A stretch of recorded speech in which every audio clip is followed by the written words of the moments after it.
spaces. Do you need a room? There's an extra seat here, but I don't know who it's for. Clerk, are you ready? Clerk, Alexis, are you ready? Are we going to be recording this as well? Is that going to be done? All right, so you're not doing anything. So I'm already, are we live yet? Are we live yet? Can I hope you read that?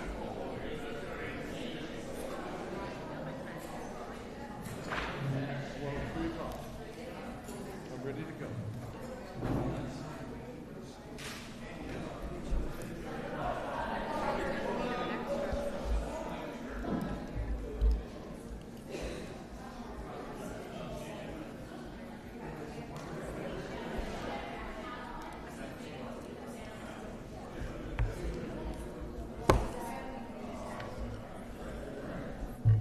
Is that mic on over there?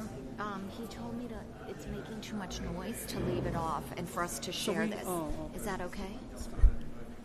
Hey, new jacket, it's cute. Good afternoon, everyone. Welcome to the City of Delray Beach City Commission's joint meeting with the Downtown Development Authority and with the City Commission of the City of Delray Beach this Thursday, January 22nd. Do we need a roll call vote of everyone here? So let's do the roll call vote of the DDA first. Cole David. Here. Alan Costello. Here. Can you speak into the microphone, please? Try it again. Oh, here. Sorry. Jim Knight. Here. Brian Rosen. Here. Joe Goyardi.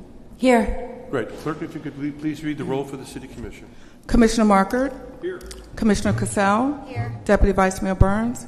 Here. Mayor Carney. Here. Good. We have a quorum and we're all set. Let me turn this over to Mr. Moore to talk about the workshop item number 1, etc. Thank you, Mr. Mayor, and good afternoon, ladies and gentlemen. So my interest is actually to offer a brief overview relative to both agenda items. Notably, the first being that there was an initial expression of interest and support on part of the City Commission that we do host a dialogue with leadership and representatives of the Downtown Development Authority regarding Atlantic Avenue and vicinity beautification. We likewise are in position, our staff, to provide a overview as to what that looks like in terms of jurisdictional boundaries, who's responsible for what, and what other considerations are plausible as we continue to pursue that endeavor collaboratively. Interestingly enough, this does take under consideration the relationship enjoyed by the city with both Palm Beach County and the Florida Department of Transportation.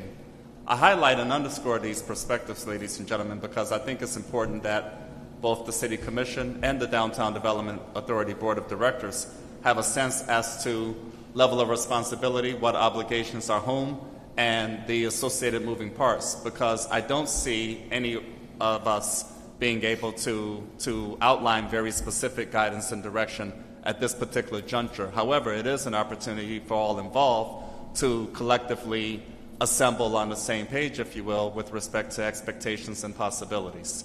So I think that's a frank, cogent observation that all should take under consideration as we proceed. The second item, of course, relates to the Old School Square campus. Initially, it was not contemplated that we'll be having this particular discussion. However, over the past couple months or so, I've had unsolicited communication from individual board members of the Downtown Development Authority as far as the eventual prospect of the Downtown Development Authority perhaps no longer being involved in the operations and management of the Old School Square campus at some point in time. Notably, during your last board meeting of January 12, 2026, there was a fairly robust discussion regarding the possibility of engaging in a transition in that regard. Likewise, the fact that we're meeting today, Thursday, January 22nd, 2026, affords an opportunity for an open discussion and dialogue in terms of what the expectations are so that that can be made definitively clear to the extent possible. Again, we don't anticipate productively reaching every specific answer to every outstanding question or any particular thought. However, an opportunity to at least achieve some sense of consensus and direction in terms of what that focus may appear to be. So for that reason, ladies and gentlemen, I was supportive of making agenda item number 2 available for the City Commission and the Downtown Development Authority to collaboratively discuss what that might look like, what possibilities may entail, as well as ultimately any opportunity to collaboratively engage should that be the overall expectation. And again, the fact that I've experienced individual visits by a couple of board members in recent times, the robust discussion of January 12, 2026 regular DDA board meeting supports that this would be a productive dialogue at this juncture since we all are here today. So with that, Mr. Mayor, thank you for the opportunity for providing the overview. We also have a couple staff presentations to support the position with respect to the beautification and Atlantic Avenue. And again, I think that would be a cogent education for all concerned. So thank you. Great, thank you very much. Why don't we start with, obviously item 1, but how do we want to get this started with the beautification discussion? Yes. Sorry, go ahead. Was it? I'm sorry? I said if I could just offer some dialogue, is that possible? I'm sorry? If I could offer some dialogue, if that's possible as well. Of course, yes. So I'd like, and I appreciate, thank you for your introduction. I do wanted to bring up, as the Downtown Development Authority Director and with our Board of Directors, just to give a little overview on the beautification piece and tee up, as it's been a huge part of our conversation as over the past 3 years, leading up to mostly present this year, the downtown beautification landscape as we transition into the next 50 years. We are in a milestone year, and I think we've also have a presentation as well as our Board of Director, Jewel Ghilardi-Zellman, does have has prepared some information to share with the Commission and the community that will kind of help us guide the conversation if that's possible. Fine. So if we could start with that might help, and then we can have also a presentation, and we can have the presentations from the city as well. So if that's possible, we can start there and then go into... No, we can start with the DDA's presentation on the beautification. Okay. That's fine. Thank you. Jewel? Hi there. Hello. Good afternoon, Commissioners, Mr. Mayor, everyone. My name is Jewel Ghilardi-Zellman. I'm the founder, one of the founders of ZLMN, Zellman Style Interiors, a design firm located at 111 First Avenue in the heart of downtown Delray Beach. My firm specializes in bespoke residential and commercial design for the discerning clientele, and that work is precisely why I'm here today. Because I am deeply passionate about and invested in the continued beautification, functionality, and long-term vision of our downtown. I am also a proud Delray Beach resident, and I currently serve on the Board of Directors of the Downtown Development Authority. That role gives me both a responsibility and an opportunity to advocate for something I care deeply about, the future of our downtown. The reason the DDA requested this workshop is simple and necessary. We need an honest, forward-looking dialogue about where downtown Delray Beach is today and where it must go next. Over the past decade, the private sector has made a remarkable investment in our city, elevating Delray Beach, the charming village by the sea that we love, to a premier national and international world-class destination. That success is absolutely something to celebrate. But it also asks more of us as stewards of the public realm. As our downtown has evolved, it has revealed areas where our infrastructure and streetscapes have not maybe kept pace. While new development shines beautifully, we are seeing wear and inconsistency in the public environment, cracked sidewalks, invasive tree roots, faded striping, inconsistent street poles and signage, outdated streetscape elements, landscaping challenges, and underutilized or poorly managed spaces. These are not insurmountable problems. Many are, in fact, the low-hanging fruit. But if left unaddressed, they quietly erode the experience, the safety, and the sense of pride that define the great downtown that we know and love. With transformative projects such as Opal Grand, the Ray, Sunday Village, Atlantic Crossing, and many others, a new standard has been set. We now have an opportunity and a responsibility to match that private investment with a cohesive, intentional public realm that is worthy of the next 50 years of growth and fabulousness. The DDA exists to help guide that process. It is a recommending body designed to support smart planning, thoughtful development, and strategic stewardship of downtown. The DDA has a proven track record of attracting investment while preserving the charm, the character, and the authenticity that set Delray Beach apart. Qualities many cities are now spending billions to try and reclaim, some not so far away, like West Palm and others. As part of this effort, the DDA would like to help form a collaborative committee focused specifically on downtown aesthetics and design continuity, bringing together city leadership, design professionals, property owners, stakeholders. The goal would be to establish clear visual standards, prioritize impactful improvements, and explore creative, cooperative financial solutions, including partnerships with property owners and the pursuit of grant funding to help bring these enhancements to life. We are absolutely not here demanding any of this, but just we're here with expertise, energy, and a willingness to collaborate. We are simply asking for a seat at the table again. The DDA brings deep institutional knowledge, design perspective, and a shared commitment to excellence. We understand the downtown. We want to work alongside the city to help shape the aesthetic direction of downtown, identify great opportunities, and ensure that Delray Beach continues to thrive, not just as a destination, but as a place we are proud to call home. Thank you. Thank you very much. To the city. Thank you, Mr. Mayor. So at this time, I think it would be incredibly productive for us to afford the presentation we have in store today. We have various members of the executive leadership team, including Director of Public Works, Missy Barletto, Director of Neighborhood and Community Services, Jerry Pryor, Director of Parks and Recreation, Sam Mitot, as well as Director of Development Service, and Theo Giniotis, to provide an overview. And this is intended to offer notable education. Again, there are a number of specifics that I think all concerned should be aware of with respect to why we are where we are and who is responsible for what, as we continue to consider opportunities for enhancements and beautification in the coming years. Quite frankly, I think this footprint is notable and important.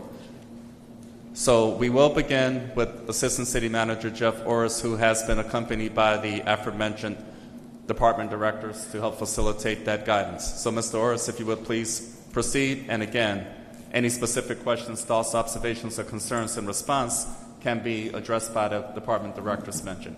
Mr. Orris, if you would please.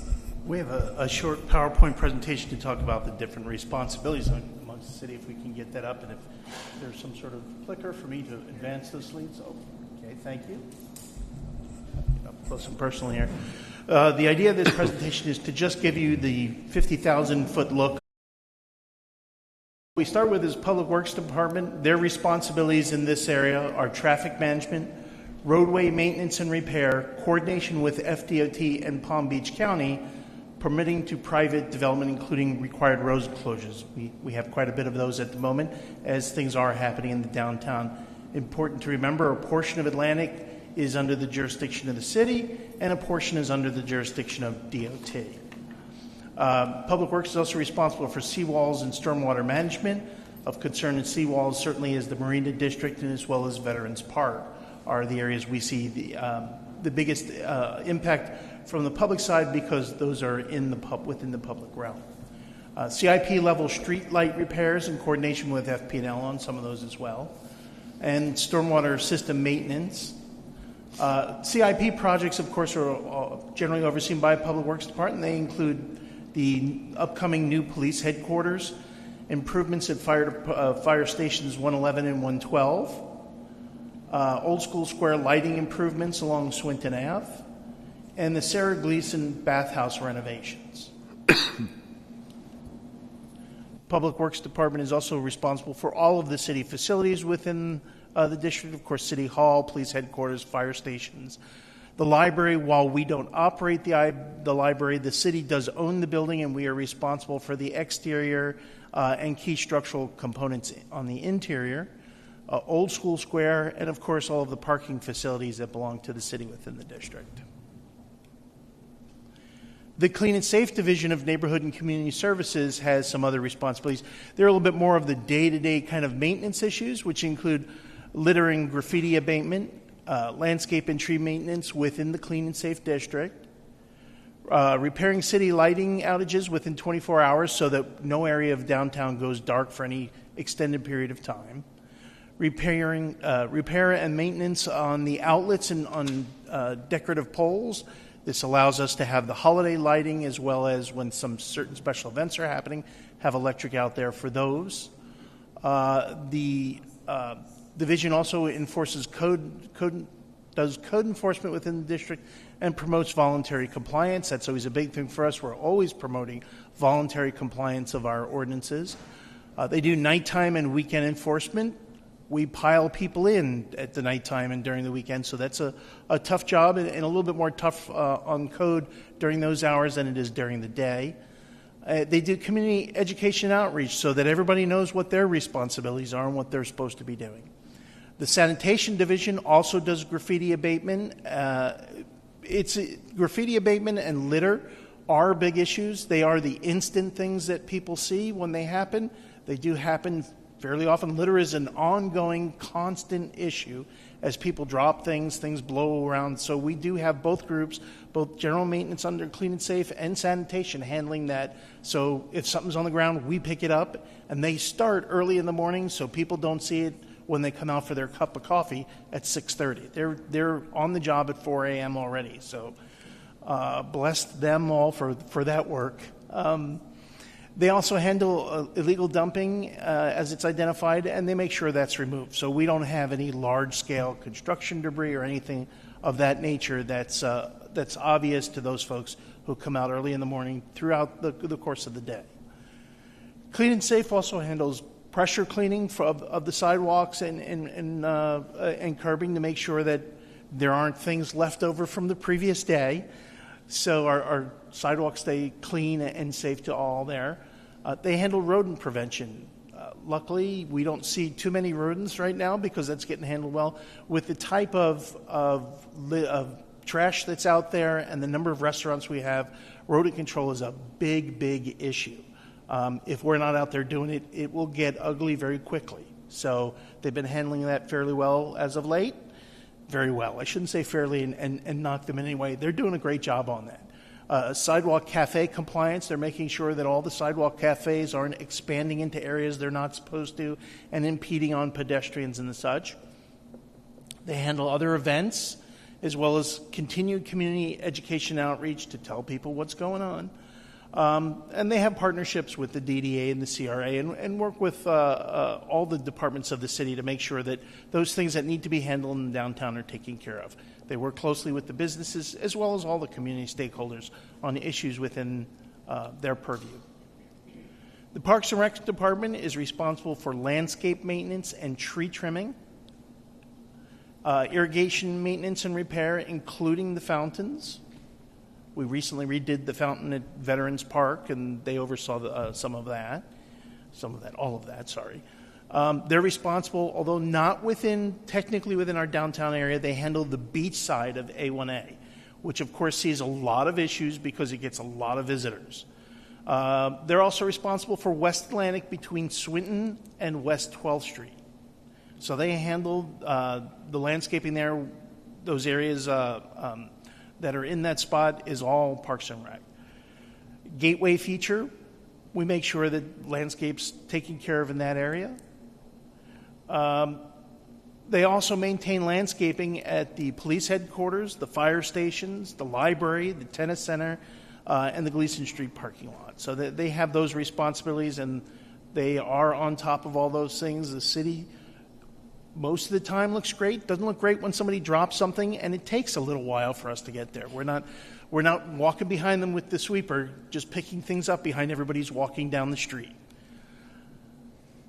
Parks is also responsible for the parks in the district that were outlined in green in the map. Veterans Park, Worthing Park, Old School Square, Libby Wesley Park, the Municipal Beach, and the Sarah Gleason Bathhouse. Development Services has responsibilities out there as well related to beautification. They apply the award-winning form-based code that we pride ourselves so much on, that guides some of the development out there.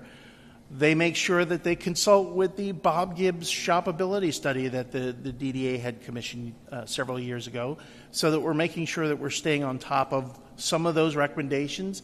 I know Anthea was very involved in that and is very has a long-standing relationship with Mr. Gibbs. They also make sure that they're responsible for streetscape standards, particularly for private setbacks and right-of-way.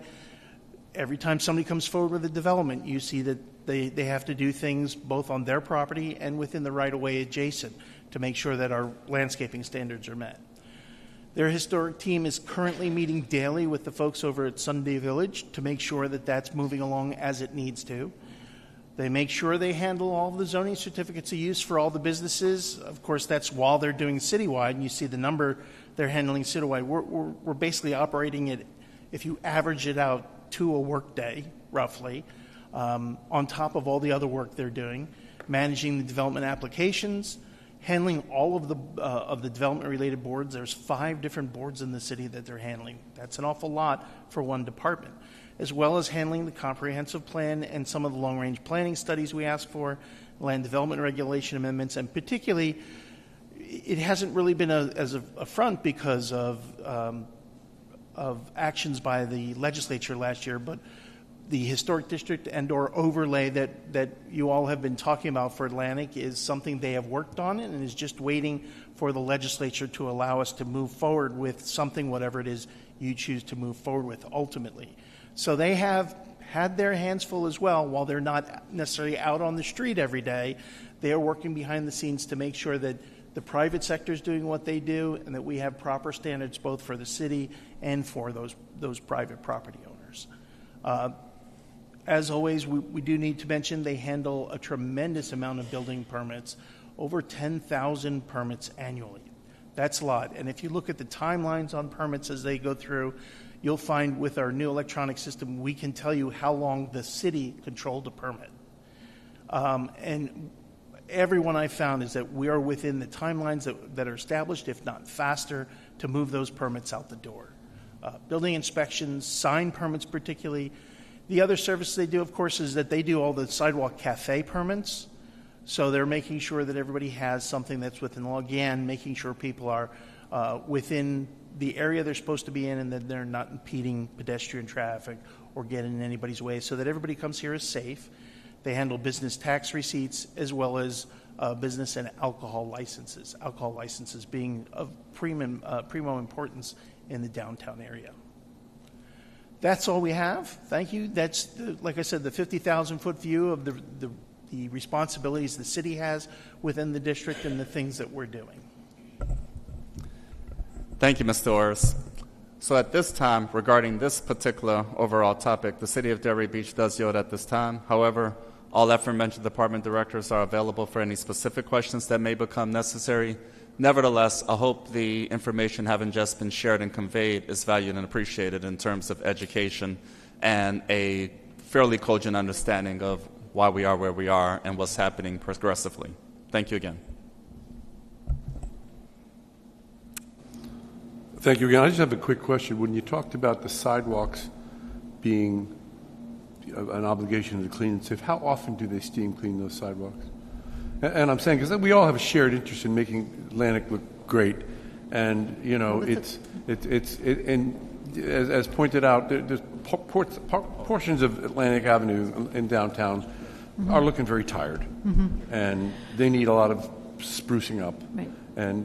But I'm getting constant, comments regarding the steam cleaning, and I just don't know how often we steam clean. Can I just jump in real quick?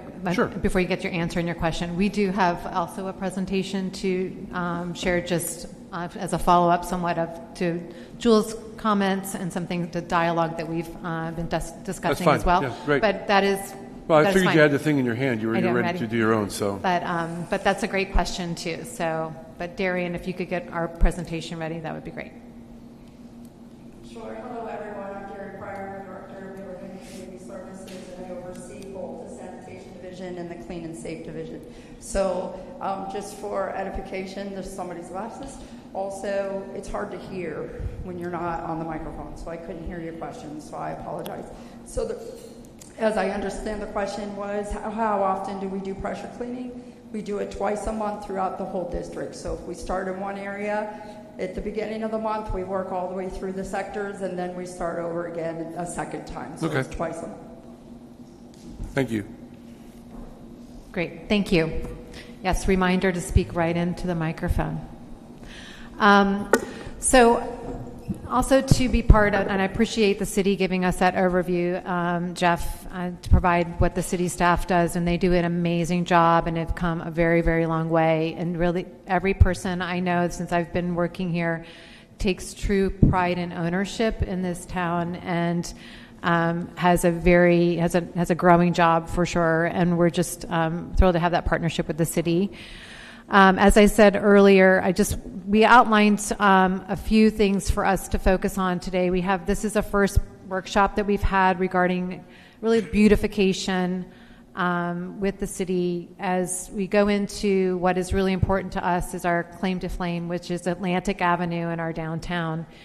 And I know, just speaking with some of our property owners and our neighboring neighborhoods, the Palm Trail and the beach property owners, they have a really vested interest in the beautification and a future of Atlantic Avenue as well. So I know this is really important for all of us. But just looking at, out today, outlining what the current conditions are, maybe creating some short-term wins that we can focus on. Maybe one establishing a committee moving forward, but really, what is that long-term plan as we look at the future of Atlantic Avenue? And I wanted to share this picture that is up here is Worthing Park when it was first redone. So I just wanted to bring that up. I had that from, I think it was 2010 when they opened up the park originally. So it looks very clean and beautiful. But just a little bit on the history, the 1980s, the brick pavers, actually the 70s, the brick pavers, the street poles, the Atlantic Avenue streetscape went through its first revision and redesign, and then with the visionings and the CRA support, Atlantic Avenue was transformed in phases, as well as 2nd Avenue and all the rest of the parts of the downtown. As the shopability, we have the downtown master plan, as well as many other ongoing reports and programs that have been put in place. The shopability was commissioned by us as the DDA to help make downtown more shoppable, and a lot of these in the public realm in these areas really were focused on in that report. But just wanted to highlight a few things that, I know pressure spraying was mentioned and the sidewalks, but I think some of these pictures will share some of the areas of focus for us as an organization that are important, obviously, to that, shining those lights and making, those transitions as we grow. The beautiful flowers that we used to see seasonally, I remember seeing those constant all the way down Atlantic Avenue. They look amazing, and would love to see this continue and be this view. This is from West Atlantic, right on 5th Avenue. The center picture is our oak trees that were planted back almost 40 plus years ago, maybe 50, I think we are at this point. When we did a grinding of the roots and repaving that area along from Swinton to 5th Avenue about 12 years ago, and put a rubber mulch down that has now seen its day, and they've now transitioned out. But this is an area for us to look at how we can improve upon as well. And then signage too. But these are just some current conditions that are also referenced in our in the shopability report. The one on the left here at Old School Square was highlighted by Bob Gibbs as these pathways through bushes that are now paths that maybe need to be reviewed, and how do we enhance those. And I think our goal of this today is just to align and work and collaborate with our city to find a strategy for Atlantic Avenue and beyond that defines the short-term improvements, establishes a long-term plan, and clarifies the roles and responsibilities. So with that, I wanted to open it up to, I know that this is a workshop and for discussion, so I think it's really important that maybe if Jules wants to tee it off and our board or the commission just to find out where, what is that, how do we move forward on these, on Atlantic Avenue and what are those next steps? Pardon. So how should we proceed next? We want comment. We've heard from staff, we've heard from the executive director and the city manager, and everyone agrees that we need a collaborative effort to make Atlantic Avenue shine. We all agree on that. So, and ladies and gentlemen, frankly, I have a couple thoughts in terms of how we can move forward with respect to short, mid, long-term collaboration, and it does involve the recently engaged commitment from the Office of the City Manager, Terrence Moore, speaking in second person himself, to engage and visit with Executive Director Laura Simon on a monthly basis. So we've started that recently, and there's opportunities in which we can engage, communicate, collaborate in terms of what that in fact might look like, while concurrently recognizing the background information having been provided today. Who is responsible for what steps and approaches must be undertaken to get to an optimum place, and therefore we would likewise communicate with both boards as we continue that effort moving forward. So generally speaking, I would like to offer that background, and I think that's pretty realistic considering the fact that we, over the last few months, have been resuming monthly meetings, notably involving myself, Ms. Simon, and of course, Assistant City Manager Jeff Orris as the principal emissary representing the city of Delray Beach during DDA board meetings and other engagements. So I'll offer more specifics as we go along. Nevertheless, I believe this is an appropriate time for both boards to offer any questions or concerns you may have so as to assist in any consensus that may be necessary. Could I make a suggestion? We should probably open it to public comment. Joy, you gotta put your mic on. Oh, apologies. May I make a suggestion? Perhaps we should open it to public comment, get the public input for ourselves first, and then go on to our discussion. And that would be appropriate as well, Mr. Mayor. So that would be fine. Because as I said, there's a lot to think about, and I'm sure the DDA actually has some thoughts in how much things will cost, which is something we need to know, because if we're going to be sharing this burden, which is we all want the same thing with Atlantic Avenue, as we enter into our budget process and developing our own budget for the upcoming year, we want to make sure that we have allocated the correct resources. Can you hear me? I'm sorry. The resources that we need in order to, and as they will do with their budget, the resources that we all need to collectively do, the improvements that we all want to see there. So we're going to open this up to the public for public comment. I'm sorry, did you want to say something first? Well, I guess I could wait because I was going to ask about public information as well. I was going to ask, other than having public comment here at this meeting, are there other opportunities for the public to give their input, and how was that information gathered? Well, I would say that we would want to create as Jules recommended earlier, a committee that would help guide the plan, because this is a big plan and it's not something that's going to take a year. This could be a very long-term process, but the input from the community has always been part of this process. The way we look today is because of community input. So we want to make sure that we're either doing town halls, committee meetings, and town halls and charrettes to guide that process. I'm not saying that we're looking at major changes, but there could be. I think there has been suggestions, especially beachside, of some major changes, but those are things that we want to, obviously we want to hear from our stakeholders about. Okay, and I heard that about establishing a long-term plan, which is great, but is there currently a maintenance plan for a regular maintenance plan, either city or DDA? Like, how do they know what to go clean? The city of Delray Beach does, and that was touched on as part of the overview Mr. Orris had provided. So clean and safe, we talked about the schedule in terms of twice a month cleaning, for example, as well as other maintenance obligations with respect to medians and other details. So that does in fact exist.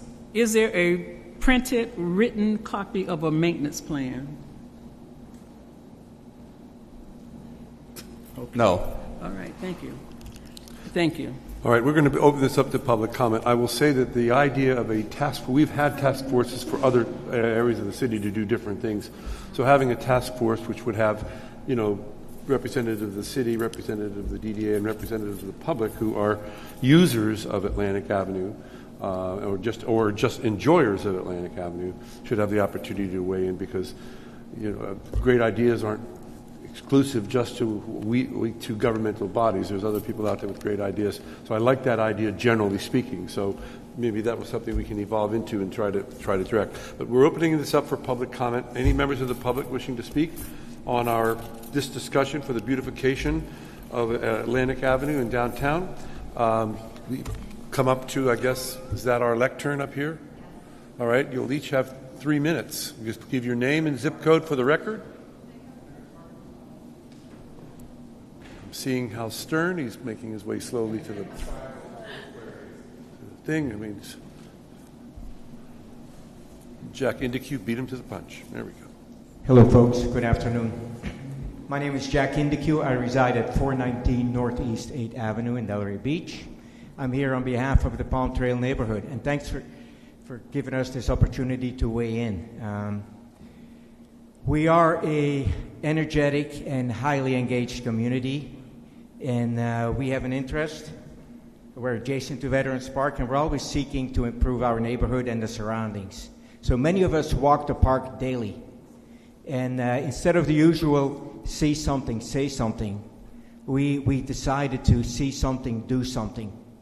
And recently, a couple of our neighbors and myself tried to explore how we can be a catalyst for the renewal, the reimagination of Veterans Park.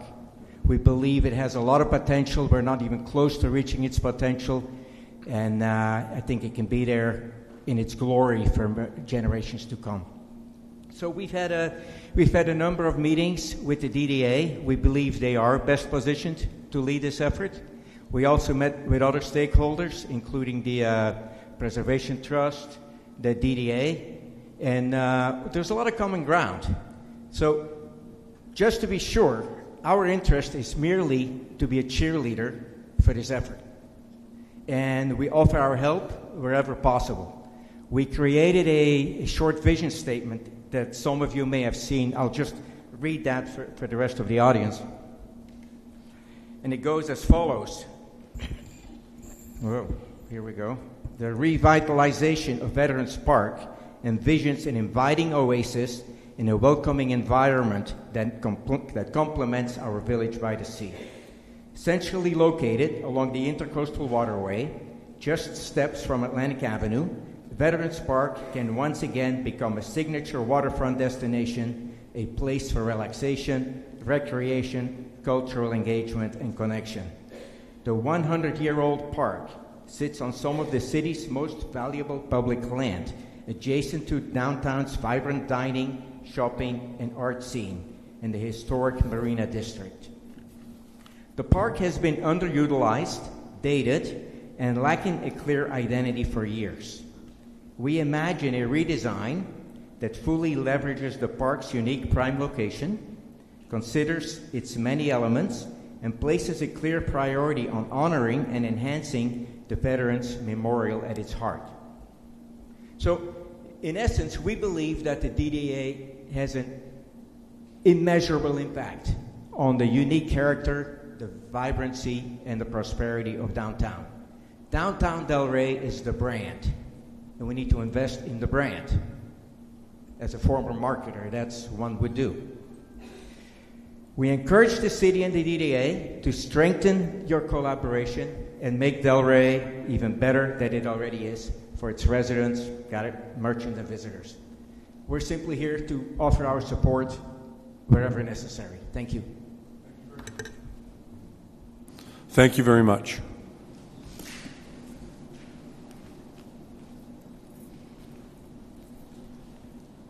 Good afternoon. Put my glasses on. Hal Stern, 622 Sea Sage Drive, Delray Beach. Good afternoon, Commissioners. If you could bring the microphone a little closer to you, Mr. Stern. Thank you. Okay. My name is Hal Stern. I am currently the president of the BPOA. For more than half a century, the BPOA has worked to preserve and enhance the quality of life for residents, businesses, and vendors to Delray Beach's barrier island. We've had an instrumental role in preserving and enhancing our world-renowned public beach with amenities such as showers, water fountains, and the pavilion. We were a key player in the redesign of A1A, the promenade, and have continued to work with key players on renovating the visitor center and the public bathroom. These city projects have had a direct benefit to Barrier Island residents, but we have advocated for these enhancements because these projects also create value to our business neighbors and their clientele. There have been surveys and studies performed on how to improve Atlantic Avenue from I-95 to Federal Highway. West Atlantic Avenue is an area ready for the right kind of development that will directly benefit the contiguous neighborhoods while creating a more user-friendly entryway into the core entertainment district east of Swinton and west of Federal Highway. We know of the deliberations the Commission has undertaken regarding the preservation of the character of Atlantic Avenue between Swinton and Federal, and we are aware of the state statutes and the resulting litigation to determine what power local governments will have in determining what their cities look like. We are following these developments closely. We recognize that there are groups that want to significantly limit motor vehicle traffic on the whole length of the avenue. Many of these same groups seek to limit the uses and appearances of the buildings on Atlantic Avenue, claiming that the many deserve historic designation. We also know that there are those who believe that such designation could hinder the economic vitality of the avenue by limiting the use of private property and making accessing these businesses more difficult and more expensive. We recognize these arguments are made in good faith, and we see merit in each.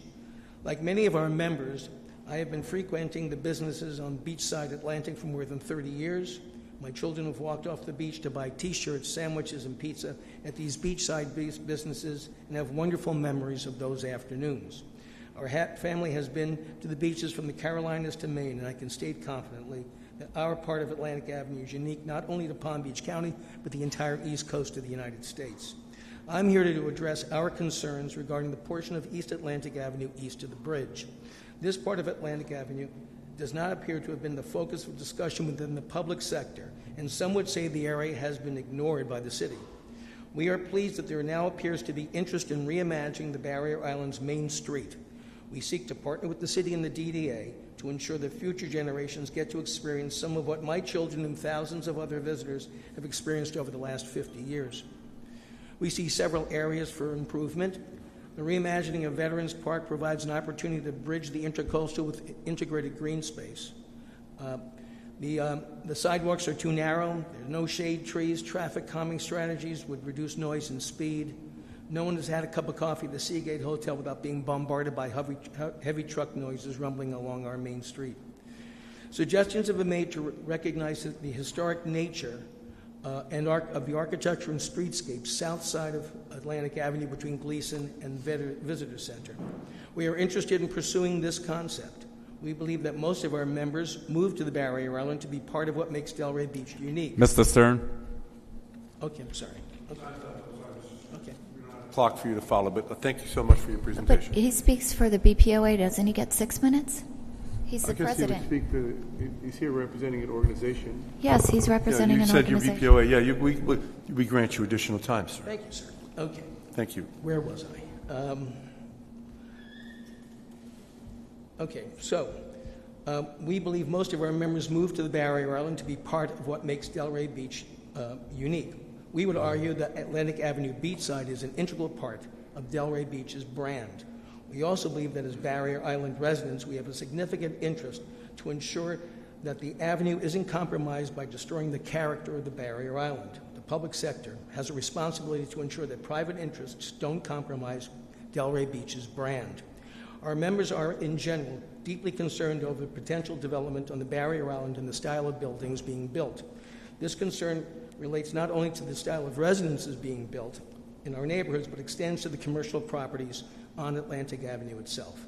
Delray Beach still calls itself the Village by the Sea. We would argue that the only place that has any resemblance to the Village by the Sea is our stretch of Atlantic Avenue. The BPOA is interested in being part of the process so we can continue to work together to find ways to allow property owners to recognize the return on their investment without destroying the nature and quality of the neighborhood. The DDA is working with our friends on the Palm Trail neighborhood. We think that the BPA should also have a seat at the table in balancing the city's competing interests. Thank you. Thank you very much, Mr. Smith. Are there any other members of the public? Yes, I see. Looks like a member of the public, yeah? Good day. My name is Anthony Backus, Cape Universal, 1855, Indian Road, West Palm Beach. I'm here to recognize the opportunity that was given to Cape Universal to have the Multicultural Youth Art Festival by the DDA at Old School Square. As we sit in this room right here, this is one of the places that we had the opportunity for children to prepare for the festival.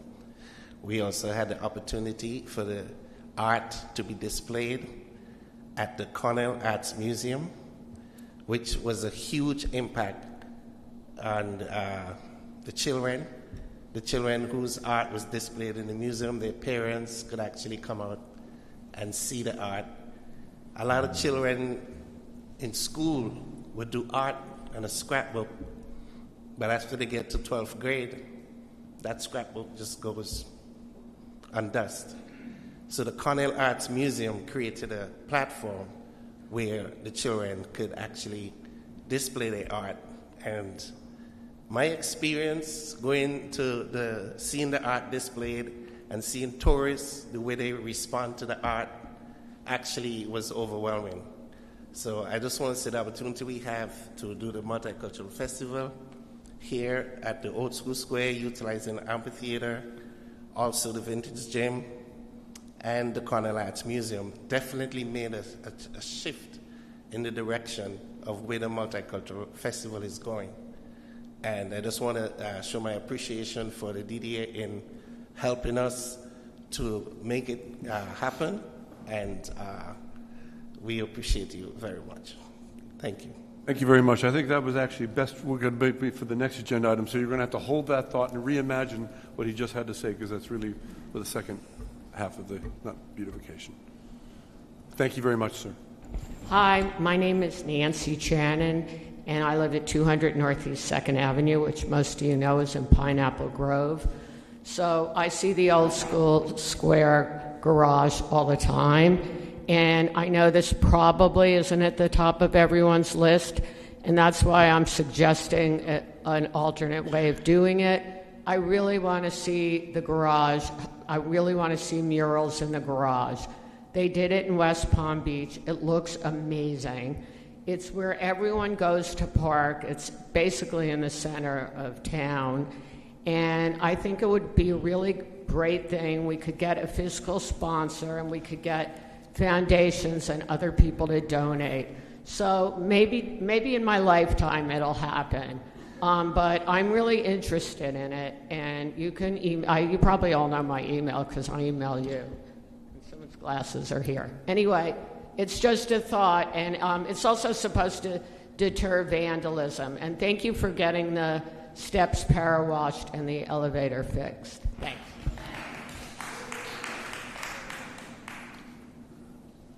Thank you.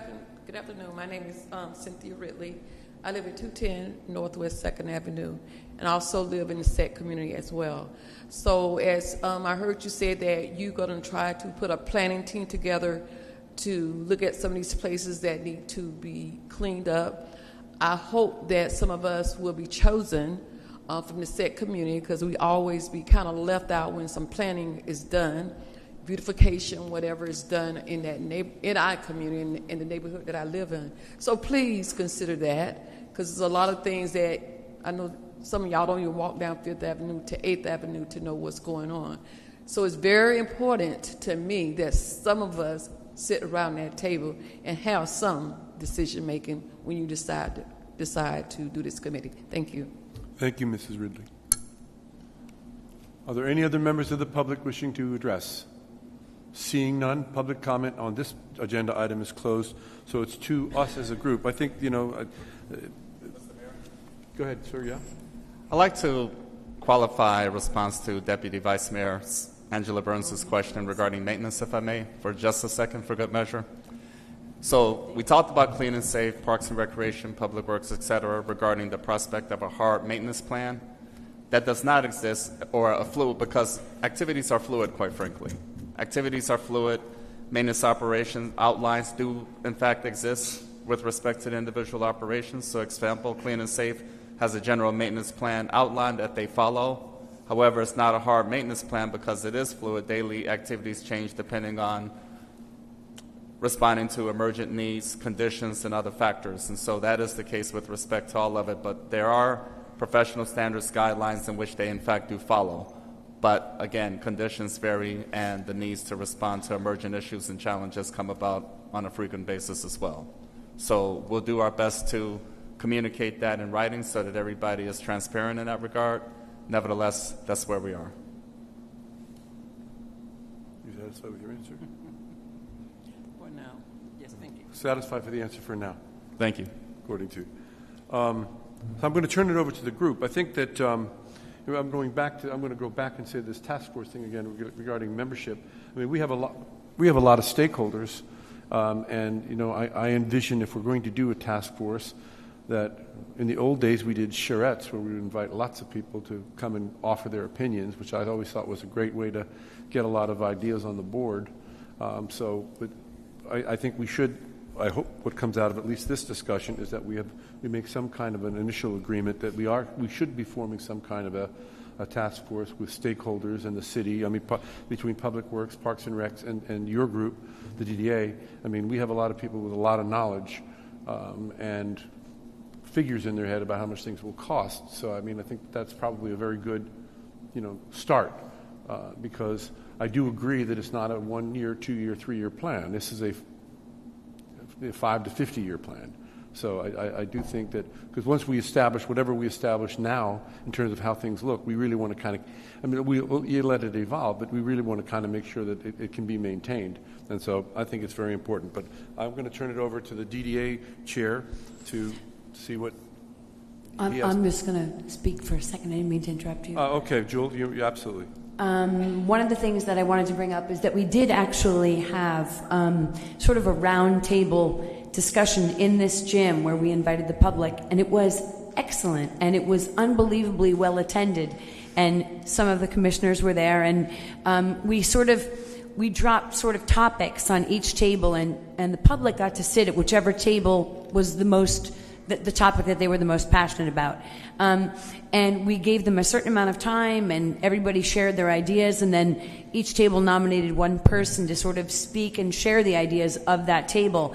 And it was fantastic, and I think that if we could do that for this, to your point, everybody could be included, and those ideas would be written down and then shared and then obviously prioritized based on what our availability is in time, money, functionality, all of that.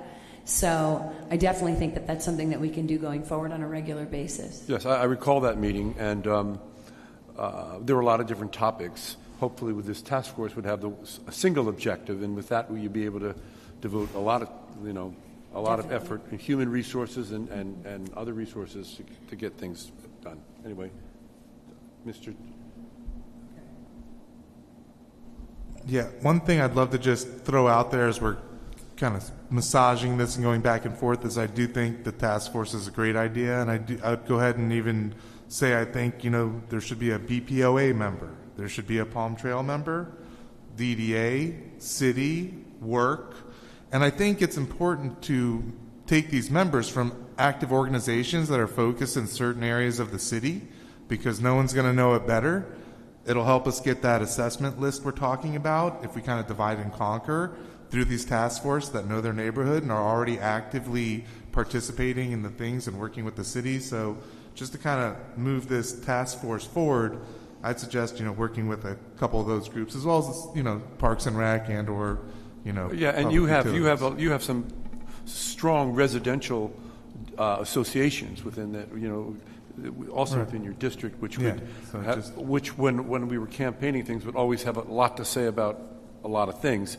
But beautification of Atlantic was always kind of high because they are actually walking on it every day, and so there's a lot of opportunity, I think, to get a lot of public engagement from within the DDA district itself. So that's my suggestion, is specifically a few of those groups and possibly a couple others. But If I could add on to that, Brian, I think it would be helpful to Atlantic Avenue from the ocean to 95, right? And whether it's every couple of blocks or every whatever, and maybe alternate from the south side to the north side, so you don't have everybody on the south side and nobody on the north side, but grab a section all the way from the ocean out to 95 and get individuals that either are living there, own a business there, people that have the eyes on it. I mean, we have a number of businesses. We started a thing at the DDA recently of legacy businesses. Businesses have been in for over 15 years in the downtown and so forth. So there's a lot of eyes that people see. I mean, I'm a block and a half off of Atlantic, so I don't see everything that's coming up and down Atlantic and so forth. And I think we also, if it makes sense, have someone from the police department. I see police officers when someone's making the noise or whatever else, which is part of Atlantic Avenue, I see them run out there, knock on the window and say, hey, turn it down. What are you doing? And I've seen this numerous times. Gary Ferrari happens to be one of the people that I've seen do it numerous times. And maybe they need to be, maybe someone from the fire department, because you see the Uber Eats or whatever, or the cars, the Lyft and whatever else, Uber in general, they double park all the time, right? So maybe it's helpful to get somebody from the fire department, somebody from the police department that's down in the clean, even the clean and safe group. I mean, if anybody's going to see it, the clean and safe guys are up at 4 o'clock in the morning shooing away some of the things that we don't want to see when the sun comes up and so forth. So might be a further thought just to consider.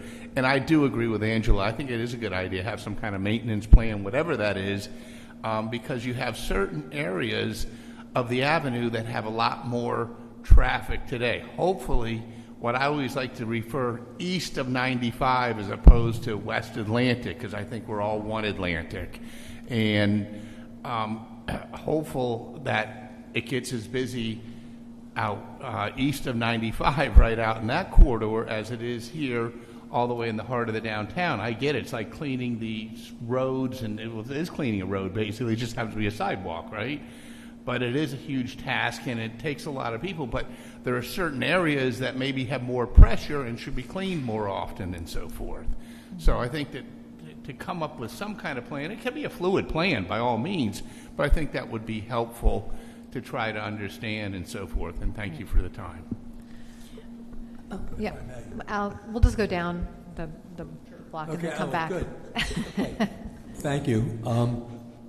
I don't have anything prepared, so I will say that the presentation by Jeff Orris was enlightening, to say the least.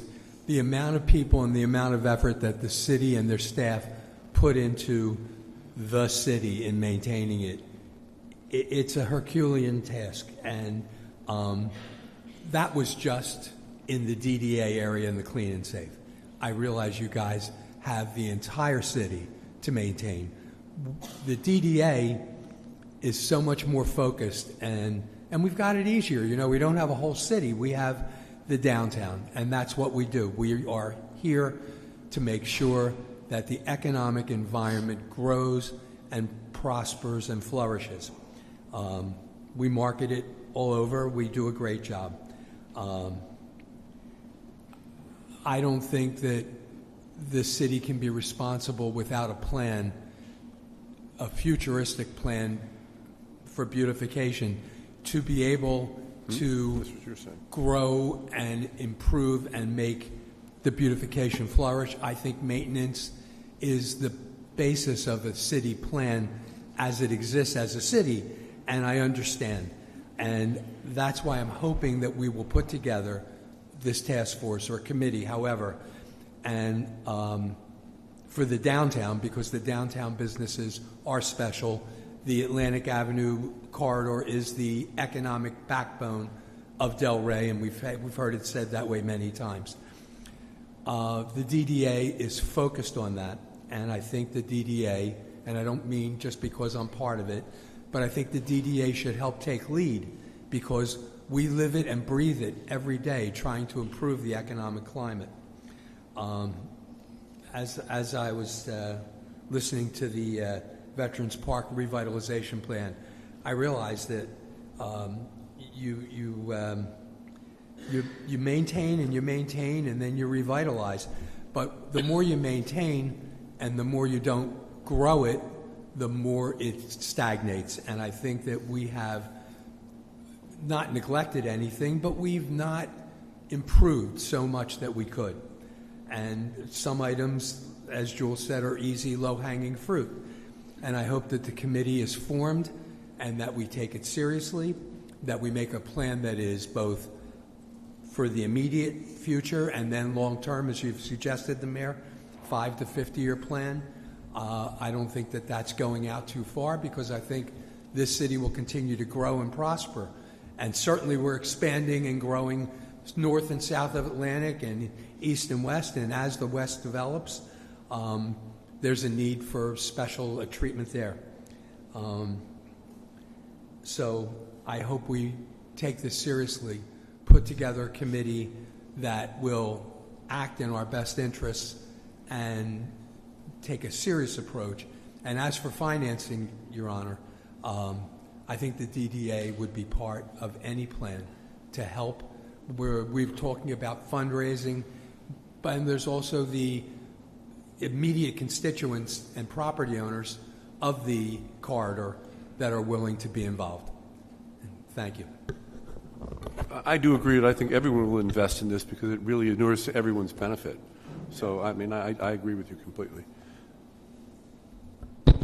Sure. Yeah. I don't have much to say quite yet, but I do think taking the help of the private sector would be a tremendous idea on this. They have a vested interest in everything, and any way we can do to use their insight or their hours, their volunteer work would be really, really smart, and that's really all I have to say right now. But as stuff comes up, I'm happy to chime in. But thank you. Thank you very much. Commissioner Casal, would you like Sure. to lead us off? Thank you very much. I agree about the task force. I think that's really exciting. I think Mr. Rosen had great input, and Mr. Knight, with respect to, I think, more than just one appointee from us at a minimum, and then inclusive of the downtown businesses and all. But I think what I want to say here is, and I'm stating the obvious because you said it, if we're going to sit here and we're going to create a task force and we're going to ask people to invest their time and their energy, we better be ready to invest the money. And that's where I want to make sure we're committed, because when budget time swings around, we can't be yelling, reduce the millage. We can't be saying cut, cut, cut. I mean, the infrastructure surtax, we lost $4.5 million out of our CIP budget because we're not getting the infrastructure surtax money any longer. The sales and use tax has gone from 7% to 6.5%, so we're getting less money there. And so we have to, I am 100% in favor in this, and I am well willing to allocate money. We need to make that commitment before we ask businesses and other people to come to the table and make that commitment to work with us. And I'm willing to make that commitment. Can I ask a question about that? Yes. I'm sorry, I just lost my train of thought. Okay. But how do we know how much of a commitment we need unless we move quickly to put together a group that can analyze and quickly sum up the needs short term? I think we can say we're willing to assign a particular amount of money. We have to, I don't want to get to the point, and I've seen this happen before, Al, where people commit their time and energy and at the end they feel like it was a waste and they don't get anything out of it. I think we have to have a sense, there should be some understanding of parameters of how much money we can put in. I'm not saying we need to go down to the penny. I'm saying we need to be able to say we are committed to this and we are going to commit to it financially. And I think that's necessary at this point in time. Awesome. I'm just going to jump in. I'm also going to say that it's a live number, right? So you don't know. It's a living thing because you have to find out how much each of these things cost, and it's research and it's all kinds of things. There is, I'm sure, between Parks and Rec, Public Works, and the DDA, there's always a pretty good idea what things need to be looked at pretty quickly. I mean, we kind of know that, and they probably also figured out what it should be done to improve it. So developing some kind of a number, there's going to be a phased thing over lots of different things. Mr. Knight's thing of 2 blocks. That's probably a very good way to try to start getting some immediate results as you focus on the small little bits as you go through. But that's why I mentioned earlier about when we get entering budget time here, we need to start seriously thinking about what kind of money we want to invest, because it's investing in Atlantic Avenue and the rest of the city, because the entire city's tax base benefits by the success of essentially of our downtown. So Commissioner Casal is correct, but I'm hoping that within a short period of time, people can say, well, what are the priorities? What can we do right away? I mean, you mentioned the public bathroom. I got a lot of ideas on the public bathroom, but how often that should be cleaned, but that's a whole separate issue. But so I think that they're among the group, they probably have a general idea of what we could start looking at first and try to develop a budget to do it, which would be, as we would both participate, and then hopefully get some of the businesses to throw in with us to try to improve, everything. Well, I, for one, thank you all for saying this and for being supportive and for looking for the solution. Yes, Mr. Sorry. I always like to be a little more granular, so I'll just put out there while we're discussing it. I think some of the things that we'll look at is lighting, specifically in West Atlantic Avenue. I've heard that brought up numerous times. Signage throughout the city, again, can be part of this larger discussion. Again, that larger capital improvement plan, what things do we want to see? If we can come up with that, that's going to help us get to these numbers. And then the maintenance program. That's, again, I'm just putting a couple things in there that are a little more granular. I just want to make note of while we're having this discussion. Thank you. I want to jump in if I can really quick. I made document after document after document, probably too many documents with all kinds of things that are not in a fluid manner yet to present to you, but it's along the lines of everything that we're all talking about. And I think that I don't know that one task force can address all the things. You've got the issue of fixing things that are broken and kind of maintaining things, right? There's that level of like what's broken, what do we need to fix, the low-hanging fruit, all of that, right? And then you've got sort of the functionality advancements like changing the signage or creating new kinds of signage. And, do we want to keep the lampposts or do we want to sort of change them and make them new and pick one style and have it be, beautiful and have it maybe be by district, whether Atlantic Avenue has one sort of look and then the Arts District has another, and, and then the design elements of actually, when Delray Beach was first put together, people made the decisions on, what should this look like and what things are we going to select to sort of how we're going to present ourselves, like, what clothing are we going to wear when we go out today. And I think that there needs to be, within that task force or that kind of committee, I do think, from a personal perspective, that there should be some people that are qualified that maybe have some sense of expertise in that field. So an architect, a landscape architect, a designer like myself, and so forth. And then having the other members be maybe the restaurateurs or the developers, the people from the various organizations, because I think you need that influence. I think without that influence, we're kind of shooting in the dark. And then I think for other areas where it's about maintenance or it's about, fixing those things, that can be a different set of brains that are attacking that and the schedule that needs to follow. That's a totally different, it's a different program. So I don't know whether it's one committee, whether it's several committees, but I do think that all of this does need to be addressed. And as we've said over and over again, it's a long-term process. So where do we begin? So I think that's sort of the beginning, is how do we prioritize what we attack first, and who's going to be involved, and then what comes next, and so forth. Jewel, all good points. My hope is I'd like to get the task force started. I want to, because I don't want to keep talking about all the machinations of it. But within that task force, whether they compartmentalize and say we're going to have part of the task force is going to work on this, part of them is going to work on this. I envision that different levels of expertise, because I'm certainly not a landscape architect, but I know what I like to look at. Something might look like. So there's going to be different levels of input. As this thing evolves, and I'm hoping we get together, all of us, we actually put forth something that we can look at very closely soon as to what the task force should look like and how to get started. Because I think it's important. I really do. I mean, I'm here all the time about Atlantic Avenue, and it'd be nice to say to somebody, look, we're started. Right. So I'm excited. Commissioner Marker. Well, first of all, I'm really glad we're all here today. I think what we're talking about here is super duper important for our community.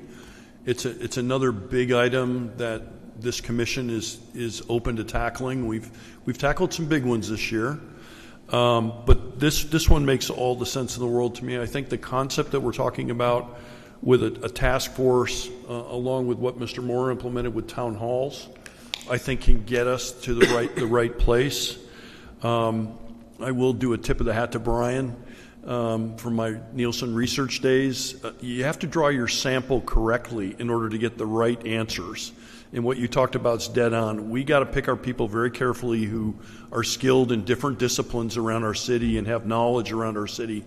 If we miss a couple of those disciplines, we're not going to be as happy with the answer. Right. So drawing that sample of who the candidates are, I think is going to be really important. I don't know that I agree with the concept of a 50-year plan. I agree with the concept of a 3 to 5 year plan. That's what businesses are focusing on today. I don't know anybody looking at 50 years. The world changes too much over that span. So I'd like to keep the focus a bit narrower, a bit realistic to a 3 to 5 year time frame. I think that's what we should swallow and not anymore. I will say we mustn't forget we want to do everything, but the financials are going to drive what we're willing to do and what we can do as a city, along with our partners. So the financial acumen that we bring to this exercise is mission critical, and we can't forget that. We are facing a time where our city's going to have to pay more, as will our partners. Most of us were in Tallahassee last week. We had a chance to talk to the state government, and there are a lot of changes that are happening right now, and we have to be cognizant of the fact that there may be a lot of things that we have to do, and we're all as a group going to have to agree that we can afford to do those things. And then the last thing I'll throw in, again from my corporate experience, we can't forget another thing that's going to be super important to being successful. What are we going to stop doing? Everybody forgets that. That's the most painful thing as a CEO in the corporate world, when you get to the plans presented and you're like, well, that's all great, but we can't afford it. We don't have enough people to do it all. So what are we going to stop doing? And I think we're going to have to think about that as a city. What are we going to stop doing? Because if we want to take some of our money and we want to take some of our resources and focus on some new things, we are going to have to make some choices. Not fun, but I think we just have to be ready for that. So my 2 cents. Thank you. That was actually 3 cents. It was very good. Nickel here. Commissioner Burns. Well, I just want to say that I appreciate both of the presentations, and encouraged by they're saying they can't hear you in the back. So. All right. Well, this. Huh? Just pull it. I can pull it some more. Okay. Now you got it, girl. So I was just saying that I appreciate both of the. I need 2 microphones now, huh? Encouraged by both of the presentations, and encouraged by the formulation of the task force. And, I love the idea of having everyone involved in it, the associations, the neighborhood associations, the departments from the city as well. And, the plan to me, 3 to 5 year plan, whatever the plan is, There just has to be a plan with as many, the public works, parks and rec, cleaners, all of these people working together, and working together is key here. The communication between city staff, commission, and DDA has been strained, in my opinion. And, this is going to require some cooperation and some, effective communication. So I'm looking forward to all of it. And, when you have poor communication, you get misinformation, you lose public trust. So I'm just looking forward for this to be a positive experience. And so we're looking out for our city, which we all love dearly. And, we want to do what's best for everyone. So encouraged by it all. Thank you. Thank you. Yeah, and I think one of the things this plan will do for us is to help better articulate who's responsible for what. Because part of the issue has been, and we've all, I will go to large cities, well, that's not us, that's this. And the city will say, well, that's not us, that's this. I mean, formulating a plan, in the legal world, when you're doing a closing for somebody, you write down which attorney or which whatever architect's responsible for this, or the attorney's responsible for this closing. You write down whose job description is to do each one of those compartmentalized activities. That's what I'm really hoping we're going to develop here, because as soon as we know who's responsible for what, then I think we'll have a much better possibility of having a successful implementation of the plan. Yeah, definitely. Can I jump in real quick? So thank you, and I appreciate everybody's input on this. And I do agree. And I think over the years we've had different ways of working collaboratively together. As it relates to really the downtown clean and safe and the downtown beautification area. We used to do quarterly meetings and monthly meetings. We'd had different checklists of what we would go through over the years with the all teams, from public safety to the sanitation to all of that, together with the DDA to itemize and go through what was the hot items, what needed to be coming forward. So things have happened over the years, and I think sometimes, I think we said it earlier today when we were talking, is you have to kind of go back to the basics. When things are in this way, maybe is kind of bringing some of those basics back as we move forward with this as well. So, but I do appreciate everybody's input. So this is exciting. So, Jules? Yeah, I mean, I think your quarterly reporting, the DDA would get a quarterly report, and the city would get about what the task force has been doing, what recommendations, what have they achieved, and what are they trying to achieve. Well, I think it's more of just like what's happening. Back to the monthly daily pressure spraying. We're saying the same thing. Right. Mr. Moore. Thank you. So what I'd like to do, ladies and gentlemen, given the input, the presentation's clarity, education, background, as mentioned in my introductory comments or thereafter, Ms. Simon, myself, along with Jeff Forrest, we resumed our monthly meetings and visits. So our next meeting turns out to be Monday, February 2nd. That's 11 days from now. I would like to utilize that time, Ms. Simon, in the presence of both City Commission, DDA Board of Directors, so that we can bring some cohesive synergy relative to the stakeholder task force piece, as well as other practices and protocols to advance communication and make sure all are in alignment with respect to the bright future that we all anticipate being the case as a result of today's engagement. So that is the commitment I'd like to offer in the presence of all publicly. So again, we will convene Monday, February 2nd, 11 days from today, so as to bring structure to the expectations having been outlined in this regard. So if I may secure the consensus and support from City Commission publicly to proceed along those lines, I think that would be productive and likewise best. I'm saying for the City Commission side, we have consensus. Hopefully we have consensus from the DDA board. Absolutely. Yeah. And we'll look at our budget and see if what we have in there and we can put forward towards, because it starts with money as part of it too. So I think that's a great certainly idea. We'll look at it and figure out what we can do so as well. Yeah. Okay. Yes. We're finished with agenda item WS1. Mr. Mayor? I'm sorry? If I may, please. Little housekeeping item. I would like to ask for a brief technical break. We need to make adjustments to the microphones, particularly on this side of the room. Okay. So maybe about a 5-minute break so those 5-minute adjustments break. can be made available before we address item With the consent 2. of the DDA, we'd like to have a 5-minute break. Thank you. 5-minute break.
My gavel's bigger than your gavel. I think. I don't know. Yours is fancier, though.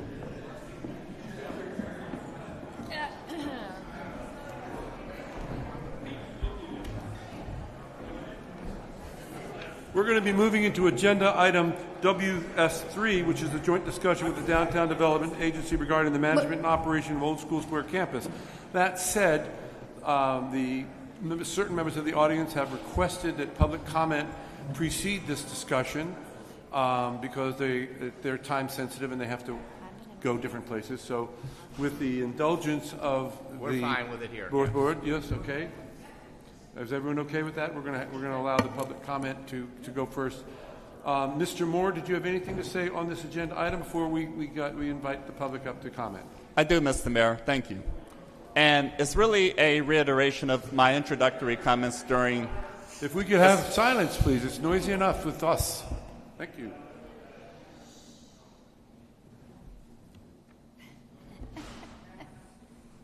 You may continue, Mr. Moore. Thank you. So really not much more than a reiteration of my introductory comments at the beginning of the meeting just after 3 o'clock. And that is the basis of my agreeing to include this particular agenda item for today's discussion is the robust discussion from January 12, 2026 relative to Downtown Development Authority's board expression of interest of some type of eventual transition plan, as well as some of the previous individual feedback I've had from board members regarding thus emphasizing the reminder, so to speak, that this was never intended to be a long-term commitment, quite frankly. And of course, that places the city of Delray Beach in an obligatory position to think about what path forward might be necessary to get to the place of having a robust presence in terms of management and operations at the Old School Square campus. What city capabilities may be, what external resource needs might become necessary, at what point in time, how does that work, how do we get to such a place, etc. But again, given the level of dialogue at the DDA board level necessitates a discussion with all parties involved so that we can be in position, or quite frankly, I would look for support and consensus from City Commission in terms of at what point in time would we be empowered to come back with different approaches, alternative solutions, whatever the case may be, so that we can all adequately prepare. Because I think I speak for many individuals in the room and beyond, there's never an interest to ever see an environment go dark. A lot of good work has been achieved over the last few years with respect to the Old School Square campus, management and operations, activity, milieu, etc. And of course, there's many ways in which that can be accomplished. And until such time that there is a definitive, cogent discussion regarding expectations in that regard, we are somewhat limited in our ability to be empowered to come back with a vision or a set of strategies in terms of getting to the best place possible. So with that, staff is in position to really listen and accept feedback and potential consensus and direction in terms of what that might look like. But in order to get to that place, I think it's highly imperative and essential that the Downtown Development Authority, its board of directors, offers its thoughts and expectations as an organization so that we can adequately and appropriately prepare in terms of what that might look like remains to be determined. Thank you. Thank you very much. Ms. Simon, do you have something you wanted to add? Yes. So today's discussion is something that we, as we started this back in 2022, have been talking with our board all the way through, as well as with the city, as finding that long-term solution for this beautiful campus and cultural arts center we know and love as Old School Square, which celebrates 30 years this year. And it is something that it deserves to be thriving 365 days of the year, and to be the #1 cultural center in Palm Beach County, if not South Florida. So we really want to be part of that champion and team to transition to find that solution and see it thrive for years to come. So with that, I think this is a very a starting place for us to get to. as to come together, and we have things to share with you all that our team has been working hard to put together. Thought starters to start that discussion, similar to the previous discussion of what's next, how do we move forward. So I do know that there are some stakeholders that came today that I know there are people in the audience that want to have public comment. So we can do that first, and then go into the presentation. So, members of the public, if you wish to speak on this particular agenda item, please go to the lectern right over here, give your name and zip code for the record, and you will each have 3 minutes.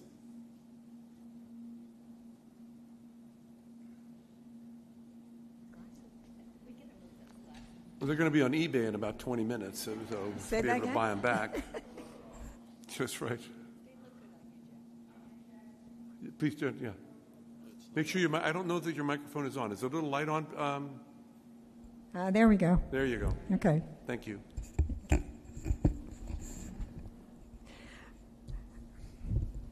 I have been volunteering at Old School Square for almost 20 years. I saw its demise, and I saw its rebirth. A rebirth because of the incredibly smart decision by the city to turn over management of the property to the DDA. Everything at Old School Square has come alive since the DDA took over. Activity is everywhere, at the Vintage Gym, at the Amphitheater, and at the Cornell Art Museum. FAU has lectures at the gym. The Delray Beach Historical Society has events there. The Delray Beach Orchid Society has its show there, as does the Southern Handicap Society. Wellness events have been held in the gym and the grounds, and local artists are given chance to sell their art and jewelry at special shows. At the amphitheater, we have family movie nights, concerts, and art fairs. The prestigious Concourse Car Show chose this venue, and the Garlic Festival is coming back. As a docent at the fabulous Cornell Art Museum, I will share with you my first-hand observations. We have people coming into the museum from all over, visitors from the west side of the state, from the north side, and from the south, visitors from out of state and out of the country. They all tell us that they are drawn there by the vibrancy of the downtown, which to me is a result of Laura Simon and the DDA's activities. We receive great admiration for the exhibits curated by Mariska Gatto, the Cultural Arts Director. The exhibits are outstanding, and if you haven't been there lately, you are missing out on some really great art. Donations have increased. Local artists are being showcased. The First Friday art walks and the exhibit openings are packed with visitors. Many visitors return with families and friends because they are impressed by the exhibits. The next opening is tomorrow, January 23rd at 6 p.m. You should come. Come and see for yourself how great this museum is. Over the last 20 years, I have observed many comings and goings at Old School Square. I can say from experience that no one has ever done a better job of managing the property than the DDA. When making decisions about the management of Old School Square, I think everyone should remember these wise words.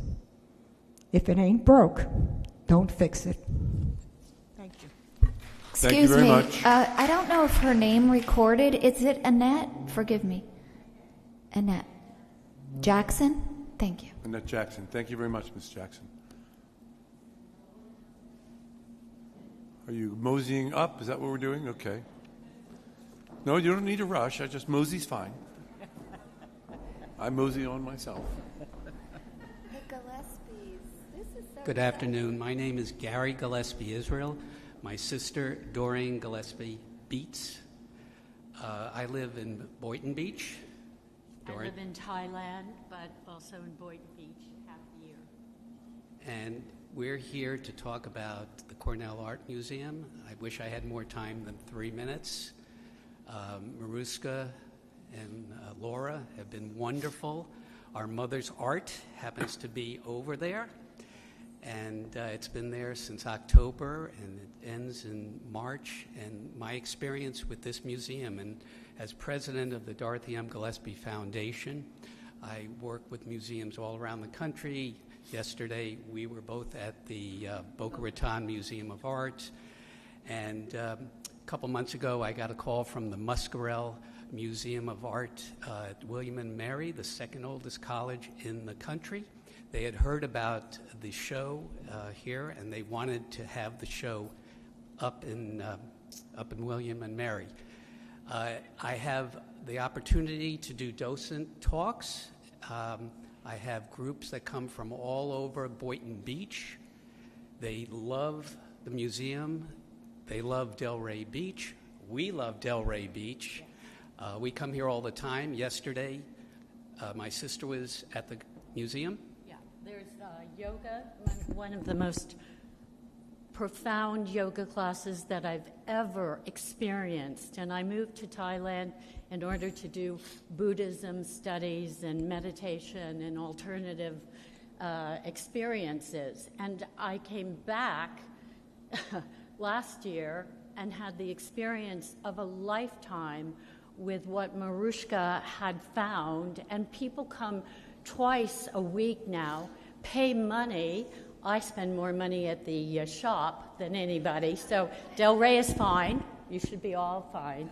And I just love Delray. I wish I could afford to live here, but it's an extraordinary place, and I love the people, and I just wanted to come here, support, and especially what Marushka, Laura, what you've done with the heritage and the lineage that has to be preserved. We see the high rises, we see the devastation, and this is such a valuable commodity here. So thank you. And tomorrow night we'll be at the opening, 37 women artists. So let's come out and support them. Thank you. I do want to ask, who has been to the museum and seen my mother's art? Our mother. Oh, our mother.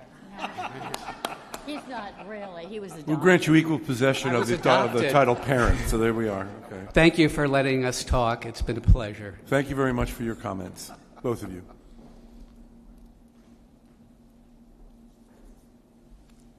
There's no sibling rivalry there.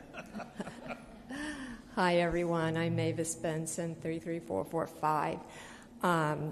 I want to read a letter that was sent to me last night by someone who's played an important part in some of the activities on the campus at Old School Square. And when he heard about the meeting today, he asked if he could say something, and I said, sure, I will be the mouth for your words. This is from Gleason Leroy. He has Galara Collective, and he says, "It has truly been a pleasure working with the Downtown Beach Development Authority, the DDA, and the Cornell Art Museum. Collaborating on Delray walls has been an incredibly rewarding experience, helping bring high-quality street art into the heart of Delray Beach and making public art more accessible to the community. I've also been honored to be involved with the DDA's Art and Jazz series as curator through my company, Galara Collective. The DDA's commitment to culture, creativity, and community is evident in every project, and their support makes it possible to produce programming that feels both elevated and inclusive. Working with the Cornell Art Museum on the Art Immersive exhibition was a wonderful experience. The collaboration showcased how contemporary and immersive art can meaningfully engage the community, and it was inspiring to see the museum embrace innovative approaches that expand how audiences experience art. A special thank you to the incredible staff and dedicated volunteers whose hard work, professionalism, and passion are the background of the museum's success. Their on-the-ground leadership and deep connection to the community are invaluable, and they truly should be the ones guiding and leading the museum forward. Special recognition goes to Laura Simon and Maruska Gatto, whose vision, dedication, and leadership have helped make the Cornell Art Museum a truly highlight of the city.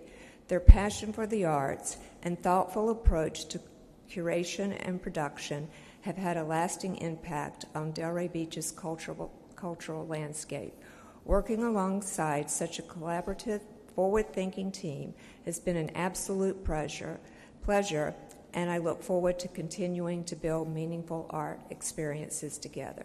Sincerely, Gleason Leroy. Today you'll hear lots of things presented, numbers and stats and visits. And the thing I think, it's amazing the numbers you'll hear. But to me, the greatest accomplishment, and I think the thing I'm most proud of, is the tagline right here that says, where Delray comes together. And that's what they've done. Thank you. Thank you very much, Ms. Benson. How good. It wouldn't have been complete without Mr. George Long, 33444, or something like that. I could just get by saying ditto to all of the above and sit down. But I'd like to just mention some, for instance, in this place here, I have learned so much from some of these lectures that have taken place in this very building right here. And it's been since last night. Last night I went to a lecture over at the school building over there. Probably one of the classrooms that I attended in the first grade maybe. But no, that was in the other building. But I was just thinking to give this some examples. The Delray Beach Historical Society, which is an extraordinary, and I know something about going to museums and listening to lectures and stuff. That's done a lot of that. But I went last night and I learned a lady gave a presentation about hunting pythons in the Everglades at night. Why don't you try that sometime and putting real life to it? I mean, I said, wow. I learned about the Civil War in Florida and the great conflict we had here in Florida when the, I guess it would be the Confederates went up to the lighthouse keeper and said, turn off the light. That was our Palm Beach County participation. I learned about the Lake Worth over at the school over at the Crest Theater. I learned about the Lake Worth Lagoon ecosystem. I learned about the cigar rollers and Key West and Tampa and the political going-ons about how powerful a group they were. It's just never ending. It's incredible. And I'll leave it to my wife to talk about the art. She can't wait. Every first Friday, it's right over there. And I said, yeah, I'll be right over. And then I watched South Park and don't bother. But it works out pretty well. Anyway, it really is a great thing. And it's very, very active. And you just learn so much. Thank you. Thank you, Mr. Long.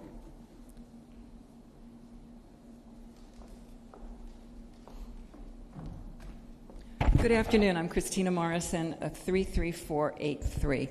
I agree with everything that's been said. The DDA has done a fabulous job. They jumped right in, activated, and kept it running. So thank you. And Mariska is a gift that should stay at the Cornell forever. And if we could help you do that, Mariska, please, let's do that. However, the Old School Square was brought back to life by a public-private partnership. It was active for 30 years here. Was not perfect. No organization is perfect. It had its foibles.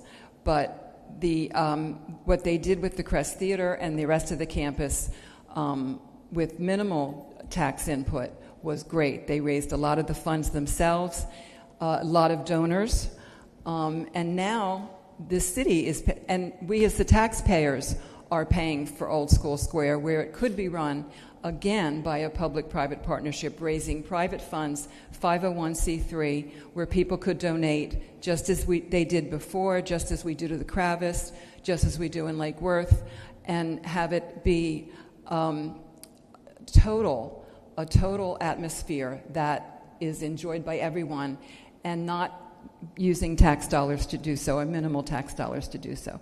So I look forward to possibly returning this fabulous campus to a public-private partnership so that it's not funded by our city. Our tax dollars are going to be torn to shreds if Tallahassee has their way, and the city's money that is raised by tax dollars should be used to keep the city running and to preserve the infrastructure of the city. And this would be a great place to start. I think it's $3 million that the city's been spending to keep it running these last few years, and that could have all been raised by private funds and going forward. So please consider returning it to a PPP. Thank you. Thank you very much. Are there any other members of the public wishing to speak on this item before I gavel it closed? Public comment is closed to us, I suppose, correct? Well, we have a brief presentation, if we could start there, and then because that gives a little bit of the context. Because while I know there's a few of us that remember how it started, we wanted to refresh everybody's memory and take you down a lane. And I appreciate everyone's comments about especially the Cornell Museum and the work that's been done there, but that is truly this woman right here, Mariska Gatto, who has, it's a team for sure, and I'm just really proud of the work that they did in jumping in all, just head first and keep swimming. So it's been a pleasure and just a lot of blood, sweat, and tears, but thank you. All right. Chime in for a quick second before you start the presentation. Sorry. I just think it's important that we don't leave out the Creative Arts School. That's being run by the city. That's not being run by the DDA. And I think it's important to say that they're out there hustling and doing a good job too as well. And I just want to make sure. I think it's important because we are a partnership. Thank you.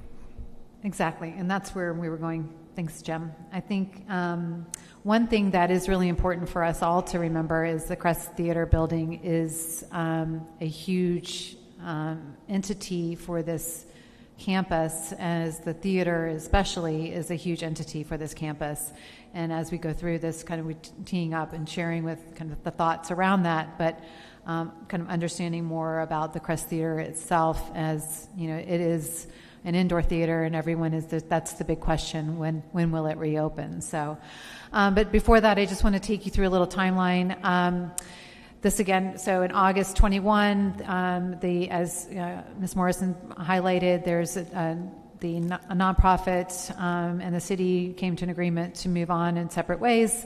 The city and the DDA came to an agreement to come in and open up the Cornell Art Museum, which was the first to reopen, and under Mariska's leadership, and bringing back the docents, the volunteers, everything, and most of all, our artists back into the museum. In in February, we took over the amphitheater, or the entire campus, and the work for the Creative Arts School was being done by the city to get that finished. In September 23, as we went into the next fiscal year with the budgeting process, we moved the Crest Theater building from our management plan and focused our efforts on the vintage gym management and activation, the amphitheater and grounds activation, and the Cornell Art Museum. And as we started into this process, just a reminder, we started with a 2-year agreement that we worked on initially, because 2 years we thought we would maybe have a solution by the end of the second year, but the agreement did have 2 5-year terms to activate, which we are currently in the first of the 5-year. The funding, as you can see here, we went into it first with we did have some reductions along the way, and we'll show that a little bit more. So, but why was the DDA chosen for this? Old School Square sits in the center of our downtown. It is a 5-acre, almost 6-acre economic driver for the downtown, and how it's run and managed is very, very important for the downtown. We work very closely with the Old School Square Center for the Arts, the previous nonprofit. That's really how Mariska and I met, going through working and making sure that it was always a big part of the downtown vibe and driver of our engine. As the DDA we're in it. We had the expertise on the team and jumped right in. And honestly, after several charrettes and meetings and stuff, we were the last man standing. So here we are. But it has definitely, I can't believe it's been we're in our 4th year, I think. So, but phase 1, and the other piece too, and just for the context, a little bit, a personal part of this was my father and Mrs. Bork were with the task force, speaking of task force, that was created by the Historical Society and the city to spearhead and save this campus and turn it into Old School Square. So, as my father does, he handed me the folder and said, here you go. This is what we did, so you can do the same thing. So, but a big thing for us was to open it back up, change the narrative, because we were combating some of the drama that was going on, but really just focus on bringing people back downtown, bringing the arts back down to the community. And the first, as we said, was to open up the Cornell Art Museum. And I wanted to share have Mariska share her just all the great things that she's done and highlight a few things there. So, Mariska? Hi, everyone. Can you hear me okay? Hear you fine. Can you hear me? Okay, thank you. I just wanted to say that since we've reopened, and when we reopened, literally there was not a pencil or a paperclip in the building, and we really had to start from scratch with everything, building new desks, just bringing everything in that we had to. But since then, we've had 29 exhibitions. It's pretty significant. We featured 685 artists. Our attendance to date is 38,500. Our donations to date are $81,923. And we brought in $82,000 from the museum store, which we get a percentage of that, 45%. We had to regain trust. We had to reach out to the artists who were no longer part of the museum, had to reach out to them and get them to come and trust us again. We had to reach out to the community and get them to be involved and come to our events and come to our openings. And then also we've reached the respect of arts professionals. The Cultural Council, the Boca Raton Museum have all been very positive in giving us wonderful comments and come to our exhibitions, which is just fantastic. We've collaborated with a lot of nonprofits. We had a Heart Glass exhibition, collaborated with the Ben Zayton Center. We've collaborated with many art organizations to bring them in as well. So we really have been trying to be inclusive and diverse and trying to make sure that we even showed 230 children for the multicultural youth exhibition. So we've been very busy the last 3 years. Yeah. And intentional, I would say that's a good word. So, and intentional with all of our exhibitions, because truly it's one thing to find a group of artists that have paintings and slap them up on the wall. It's not at all what we do. We really seek out groups. We seek out, like the Gillespie exhibition. I saw that at the Boca Innovation Campus, saw the artwork hanging and said, how do I get that into the museum? And then worked with Gary and we made that happen. So that's the intentionality of what we're doing. This is a world-class exhibition that is all over the world. Her artwork is everywhere, and for us to have it in the museum was pretty exceptional. From a marketing perspective, as Mariska said, at the museum, they didn't even have a paper clip. Well, it was kind of the same story with the marketing. We had nothing.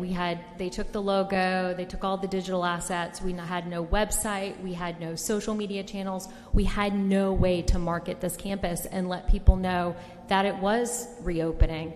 And so we went right into creating a transition brand, which was the logo and the brand that you see there at the top, and really combating that negative story, which was, Old School Square is closed and empty, to Old School Square is now open for everyone. And so we really dove into the marketing, and I think there's been some questions about the marketing dollars that have been spent for Old School Square, but I can tell you that we have been very fiscally responsible, and when you start from nothing, you have to build up to everything. Going on to the next slide, we can show you that we also created all of those new channels of communication to build back that community trust and engagement. We sent out emails and built that email platform up. We built a transitional website from scratch. We built our PR going on TV and print media to get people aware that the Old School Square was back open and all the events that were happening on there. We created new social media channels. We created print marketing. So we did through all the channels to make sure that people knew that Old School Square was back open.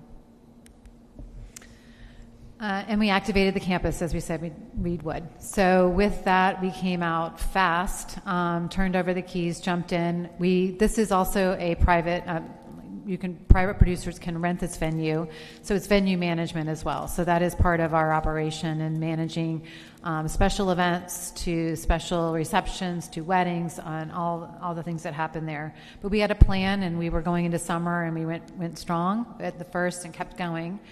And to really take over and activate the space, created some festivals especially in the summertime, to bring people back downtown. And phase 2, so keeping the campus active, and we also, in that same time, throughout these past 2 years, we've been really working on the branding, as you've all been part of. So this year, we just launched the rebrand, which Suzanne, you wanted to share with that? Yeah, so we've been working for the last 2 years to create a brand for the campus. You all know you have been intricately involved with that process, and we had some hiccups along the way, but we wanted to do what was right for this campus and the community. And as you all know, we decided to put it to the public vote. We asked for artists to submit their works, and the public chose an artist, Patricia Torres, a downtown resident, and a very talented young woman, and she created the new look for Old School Square that we then turned into the logo that you're now seeing everywhere. The City Commission had decided that they wanted a branded house of logos incorporating the same look for all of the different venues, and so Patricia and our graphic designer went to work and created the look that is now what we are putting across the campus. So you'll kind of see it slowly as we're starting to change some of the signage. It's on all the digital channels now. We're moving into the second phase of the permanent website that will now be the main website for the campus. Right.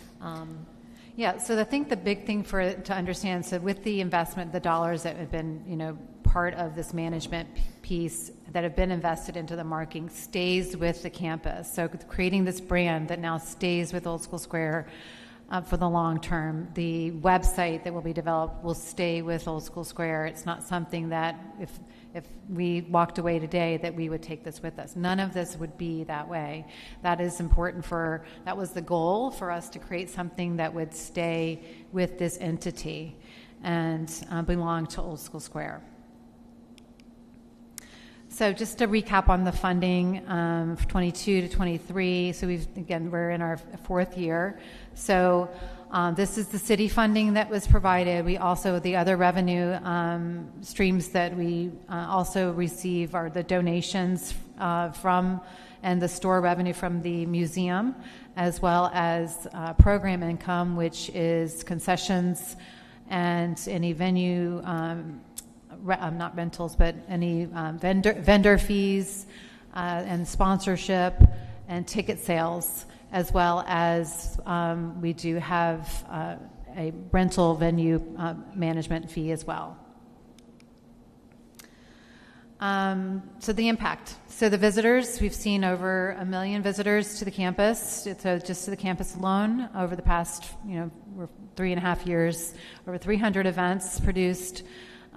Sales, the $772,000 is the additional income that has come in over what the city has provided, which has gone back in to be reinvested back into programs and activations through the year. Website traffic, media value, you can see $200 million for the media value and economic impact back into the downtown community or in the city community.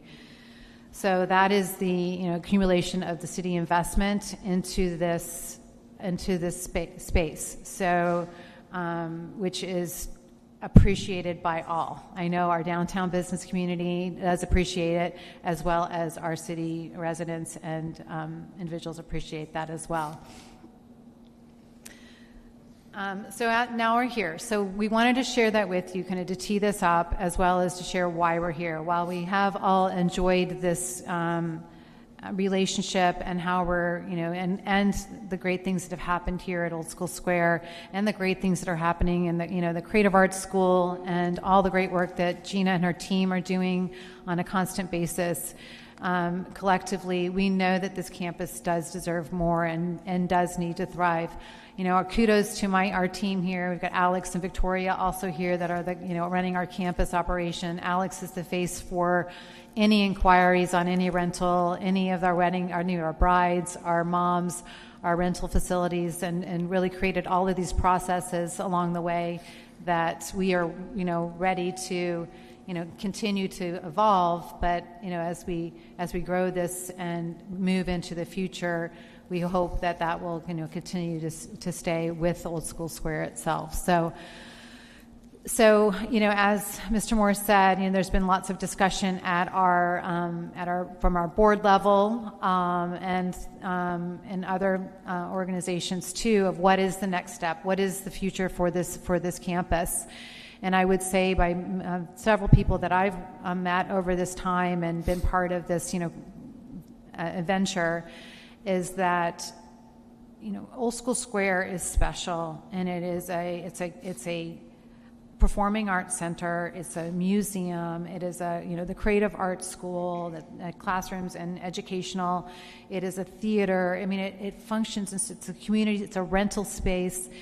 It's got everything here, and it needs to function collectively, and it can be so much more, but it needs a long runway, and it needs expertise to be oversight, managing and planning, year to year in a place that should be multi-year out.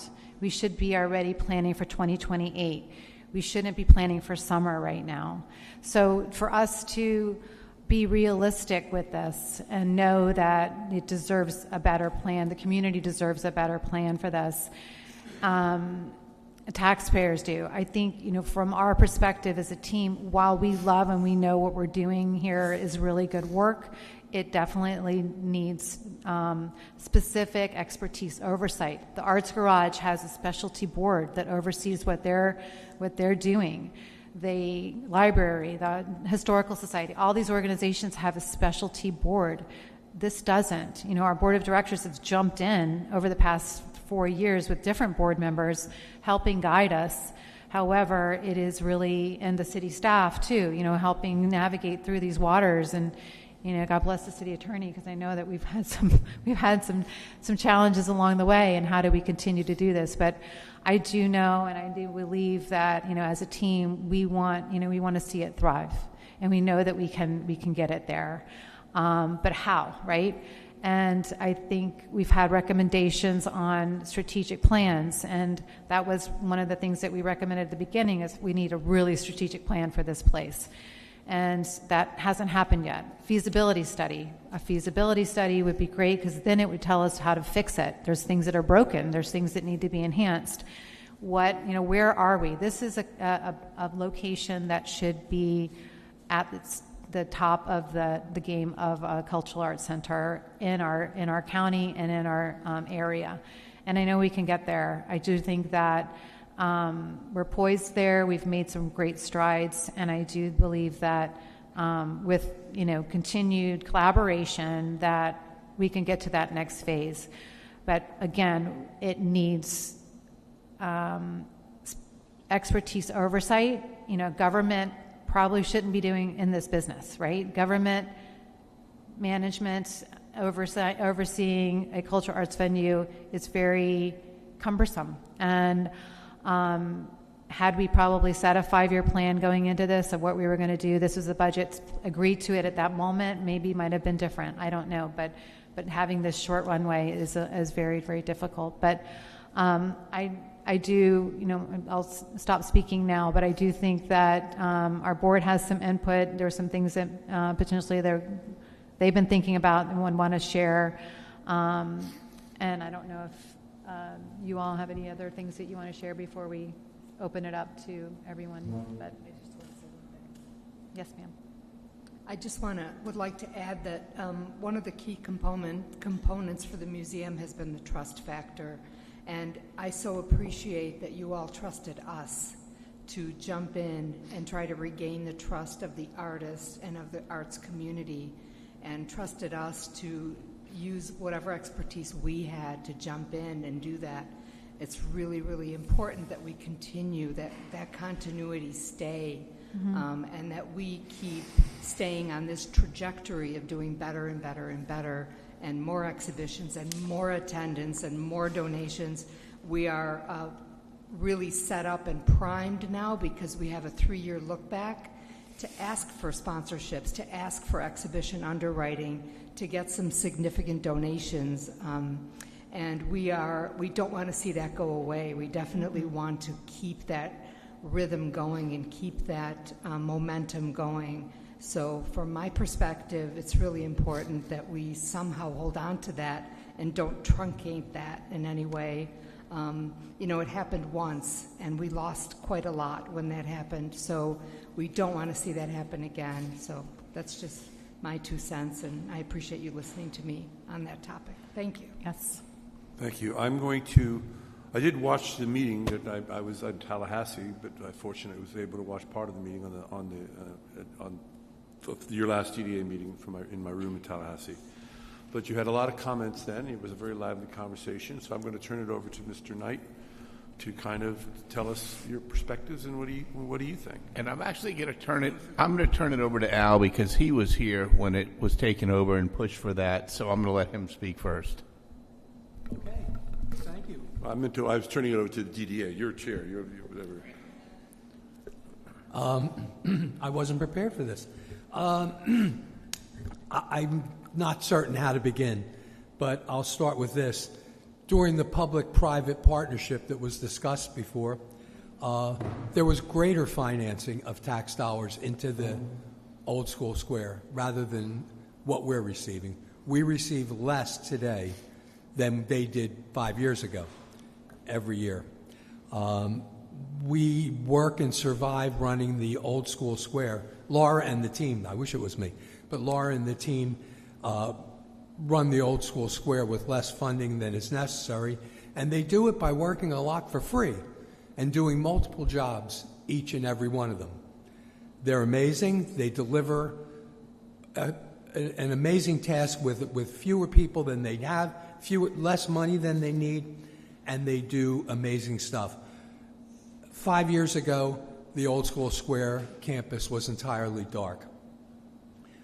We stepped in, the DDA, because we had an organization and because I have a big mouth, and I fought both with the city and with Laura to do this, and so it's my fault. And I'm very proud about the results, but I didn't do them. They did. I just helped get started, and we did it because the city needed the heart, the Old School Square to survive and flourish again. And they put together from not just a dark campus, but a destroyed campus, because the previous people that were there destroyed the property on their way out. They ripped out and left holes in everything. In the art museum, Marushka took a building that was decrepit and rebuilt it. And we were promised the moneymaker, the Crest Theater, would be ready in a year and that we would operate it, and that was where we had hoped that funding would come from, as it had for the previous partnership. But I don't think anyone is arguing about the international award-winning operation of the campus that Laura and her team are doing right now. As you heard from the city, the public, and as we've all read and we've all seen, the DDA has done a phenomenal job, and that's not the question today. The question isn't whether we run it well or that we could improve on running it. The question is, how do we continue to operate with insufficient funding, with what appears to be a woeful lack of collaboration, I should say, between the city and the DDA, as Commissioner Burns brought up. Our collaboration is not just strained. I believe that it's been decapitated. And I say that with all due respect for the city manager. I love him. I think he's a good guy. But I have watched the collaboration with the city deteriorate over the last year since I've been back on the board, and it's very depressing. It's horrible. And it makes it that much more difficult for the DDA to operate the city property, the old school square. If the city's not collaborating with us, we can't do the job. And if we can't get the funding, we can't do the job. And Laura's, I don't know if everyone got this today, but it's right here. The previous business plan that Laura put together to run this plan, to run the old school square, included 3 times the employees that we currently have. So we can't run it the way we want to, and yet Laura and the team is running it. The people are working overtime around the clock. They're volunteering. We have volunteers everywhere. We have a team running the art school. The art school separate. The art museum that is just exemplary. We put together shows, and of course we have a responsibility, according to our agreement, to run the art museum for free. And we put together multiple free concerts, free movies, and that's all part of the DDA's effort to make it the cultural hub of the downtown, which it was and which we've restored. But without the city collaboration, we can't do it.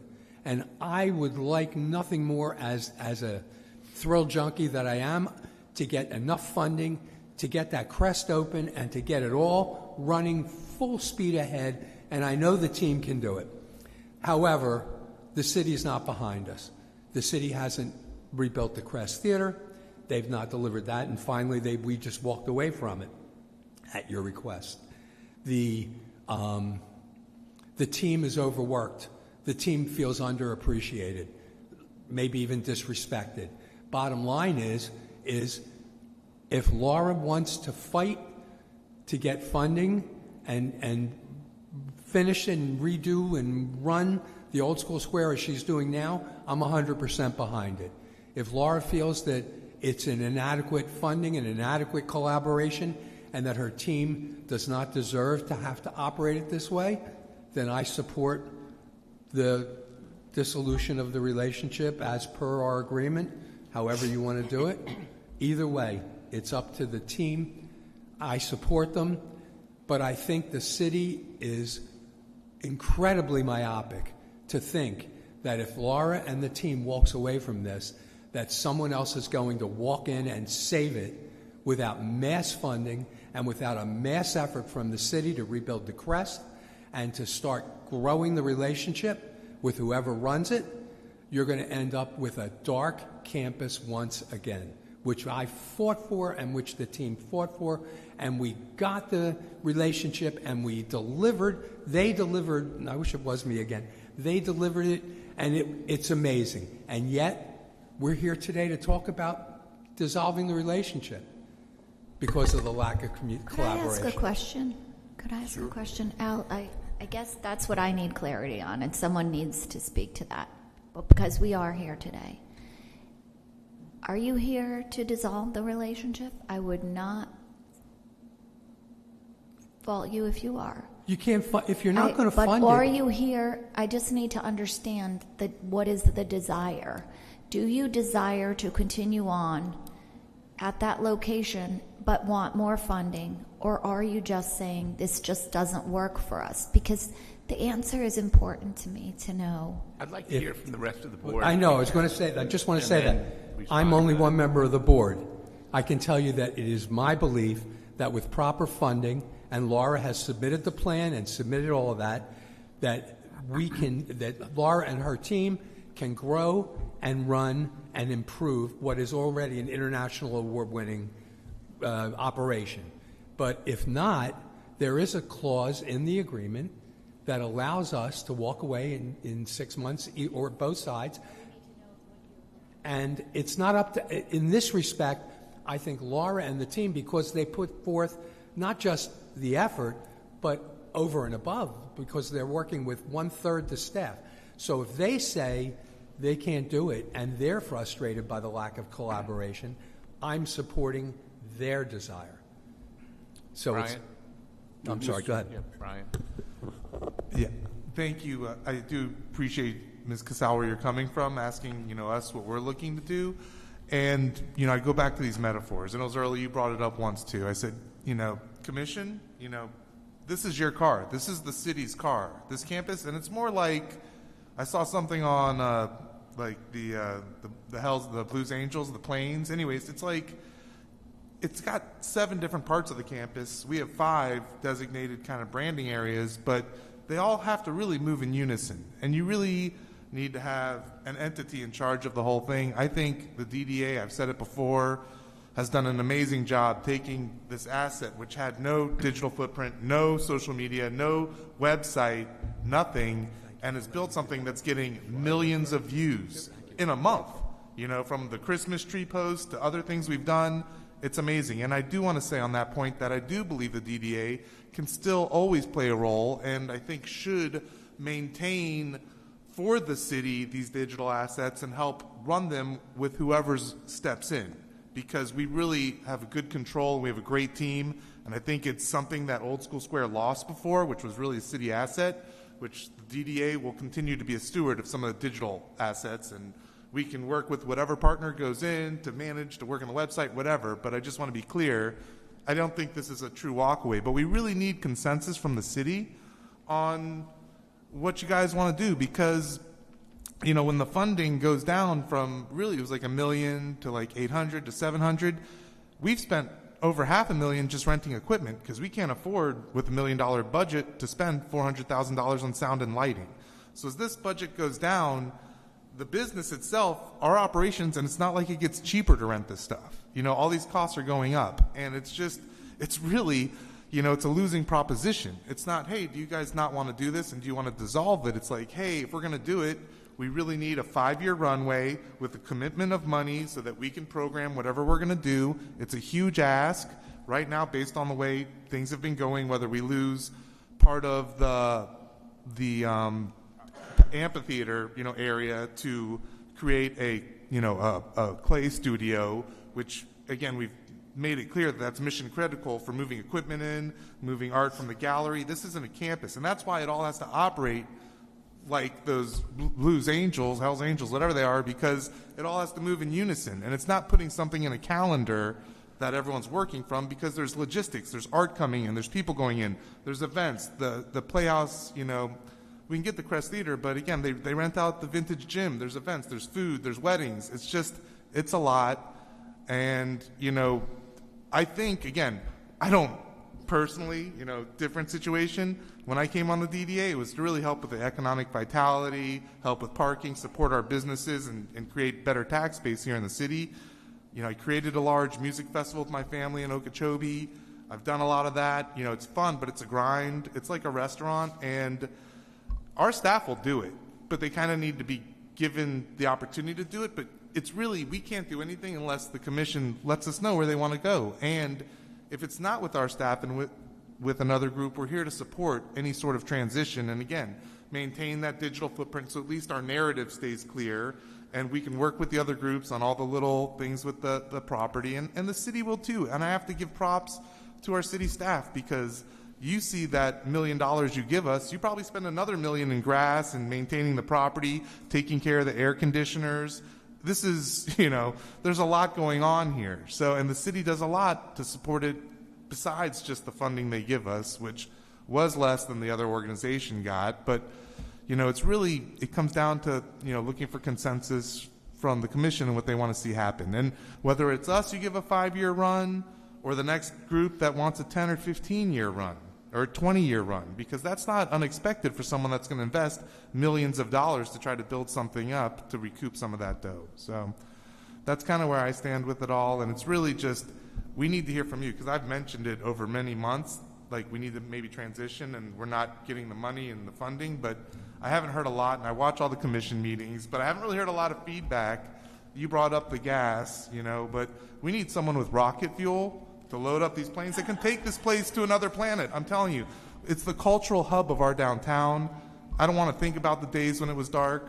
We're not going to let it go dark. I want to be clear, this campus, this is not a threat. This is not, hey, we need to work together. We've been talking about it in our meetings. I've been talking to some of the commissioners, one-on-one, and I'm not really getting a direction on, what we want to see happen. And I will mention there was a party that was going to take over Crest Theater at one point, put in all the money. The city got to keep all the infrastructure, the lighting, the sound, and everything else, and was looking for a 5-year run to try to make something happen. I don't know where they are today. I mean, I know where they are. They're here locally. I don't know where they are mentally on wanting to step into the situation, but, there are some opportunities, and 5 years is a short runway for someone to look for, but I think that's the minimum we kind of got to look at when it comes to this asset. So that's me sharing my thoughts. I came in to the DDA board, and there was already discussion that relationship was going to, transition to a different entity taking it over. And I scratched my head. I've actually never spoken on this before, not to Laura, not to anybody. I think it's mad crazy that, we're handing it over, to be honest. That's just my opinion. I think it's an enormous undertaking for anyone. I think if you can see what Laura and the team have done with such constraints, without the support, without the funding, with nothing to pull from, and in the amount of time that they had it up and running, imagine what could be done if they had additional staff and dedicated strategic partners and the funding. I think that it could be a rocket ship and it could take off. And I hope that that's okay that I'm saying that, because we've never talked about that before. And I hope not, in any event, everything Brian's saying is accurate. Everything Al's saying is accurate. The whole team is coming from different perspectives, and everybody is a great set of points. But I do think that it would be worth our while for this city to, with the track record that the DDA has, to believe that if given the right tools, it could really make us proud. That's really it. Mr. Knight. First of all, I'm fairly new to the board, so forth. I do respect everything that DDA is doing and has done and continues to do. I'm shocked. I mean, I'm a person that's up at 4 o'clock in the morning. Well, these people may not be up at 4 o'clock in the morning, but they're here at 7 o'clock, 8 o'clock in the morning when events are going on, and they're leaving at 8, 9, 10 o'clock at night. I guarantee they're not getting paid, not from the DDA anyway, and not from the city, to compensate them for that. They have volunteers. You've heard about some of the volunteers that have spoken up here today that really care. And I do believe it is the cultural center and everything else, but again, without the right tools in the toolbox, I don't see how it can be run. And, it's something that we talked about on a temporary basis. I certainly have been pushing. I'm the one that's been pushing and saying, hey, it's time to turn it over. I'm happy to admit that. I've said it on multiple public hearings and so forth. But it needs to be looked at on how that's done and how the transition, if it's going to be a transition, how it's done. Otherwise, we need to figure out how it's going to get funded and whether that's a joint effort somehow, whether it's bringing in some other third party to assist.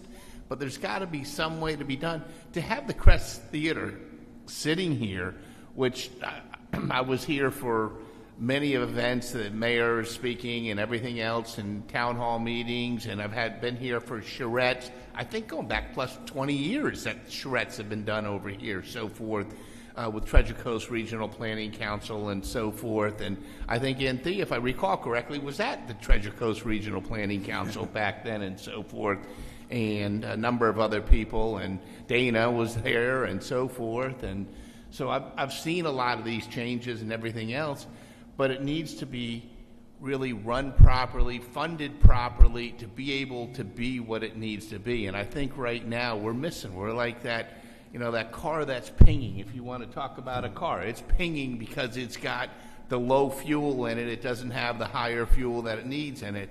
And that's what we got to figure out. And I think it would be short-sighted of either party to say, hey, just throw the towel in and move on. I don't feel that is the right thing to do at all. And whether it's, 6 months, 9 months, a year, 2 years, 5 years, whatever that is, however the city determines, again, it's your car, however you want to determine you want to run, and if you want to wax that car every month or if you want to wax it once a year, that's entirely up to you all.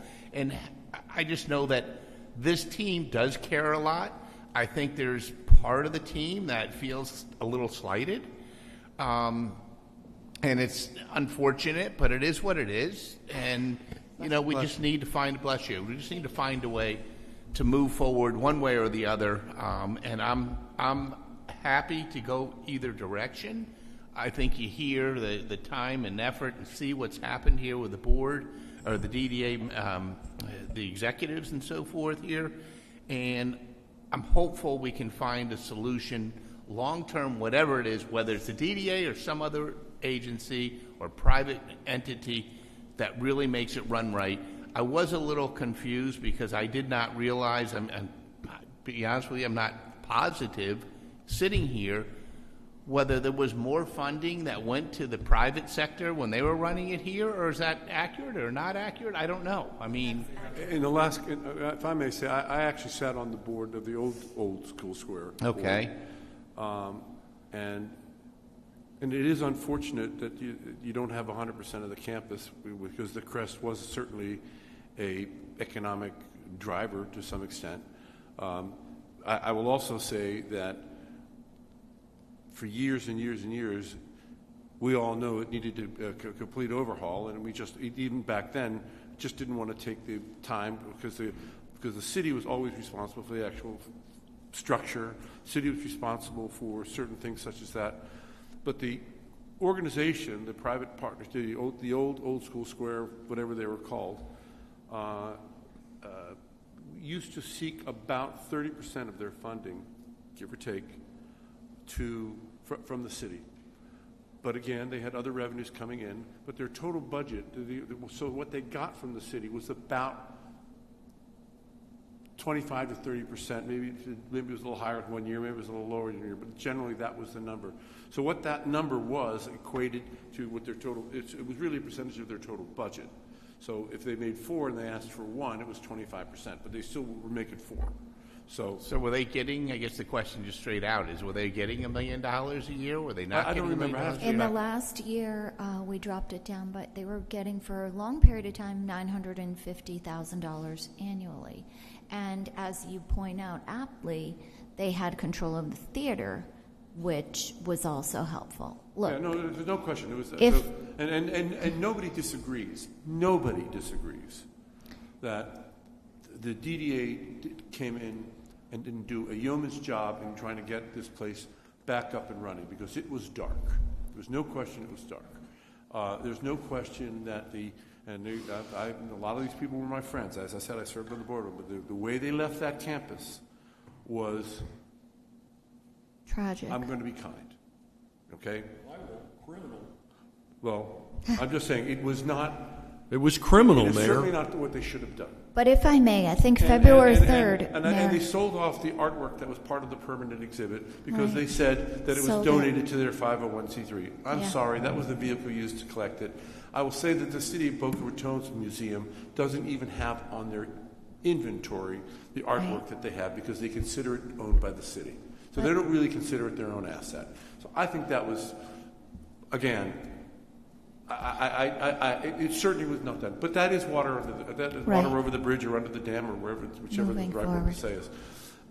Could I say something, Mayor? February 3rd, I think we're going to hear at the commission meeting about the Crest Theater. We're going to look at various proposals. I was going to bring that up. I wanted to point that out. We finally have bids for different levels of what we want the Crest Theater to look at, which the commission is going to look at to see what they really want to do. Because in addition to the repair costs, and by stripping everything that he did, and it was long overdue for new lighting. It was long overdue for, digitalizing a lot of this stuff there. So that's coming. That was going to always come. As I was going to say, but for it being dark, it probably still wouldn't be done now. It was just we would just keep putting it off and off. So at least if there is a silver lining somewhere, is that the fact that it went dark, it has allowed us to at least finally go in there and do the repairs that they have talked about. Now, I will say when we first talked about it in 2003, 2004, the number was about $1.5 million, and I'm sure we're going to be double that at least when we go into this, because time was not in our favor, because things kept deteriorating, and they did patchwork and patchwork and patchwork. I think we allocated 5 into our CIP or something like that. Right. And so what I we're don't looking at is know less. what the total. I don't. All I'm saying is, no one disagrees that they didn't come in. That said, I do think that the DDA is not in the entertainment business. I mean, they're in the marketing and promoting downtown business, and that running of this kind of a campus, I think, is better served. And I've made no bones about it from when I talked about it very early on, about having some kind of, public-private partnership, really running the thing, really programming the thing, asking us for money, yes, but primarily being able to raise money on their own. Now, whether the DDA can participate in some of that, that's great. I have nothing but, no one can fault the true work that was done to reignite that campus, which had died. And certainly the Cornell had died. And it was what they did to the Cornell was, I'm not going to use his word, but what they did to the Cornell was just inexcusable. And because it was a public facility, and there was no question that people gave assets, money, things like that, because they thought they were giving it to the city of Delray Beach. So, and no one's going to convince me otherwise, because you write the 501c3 letter doesn't mean you really own the property.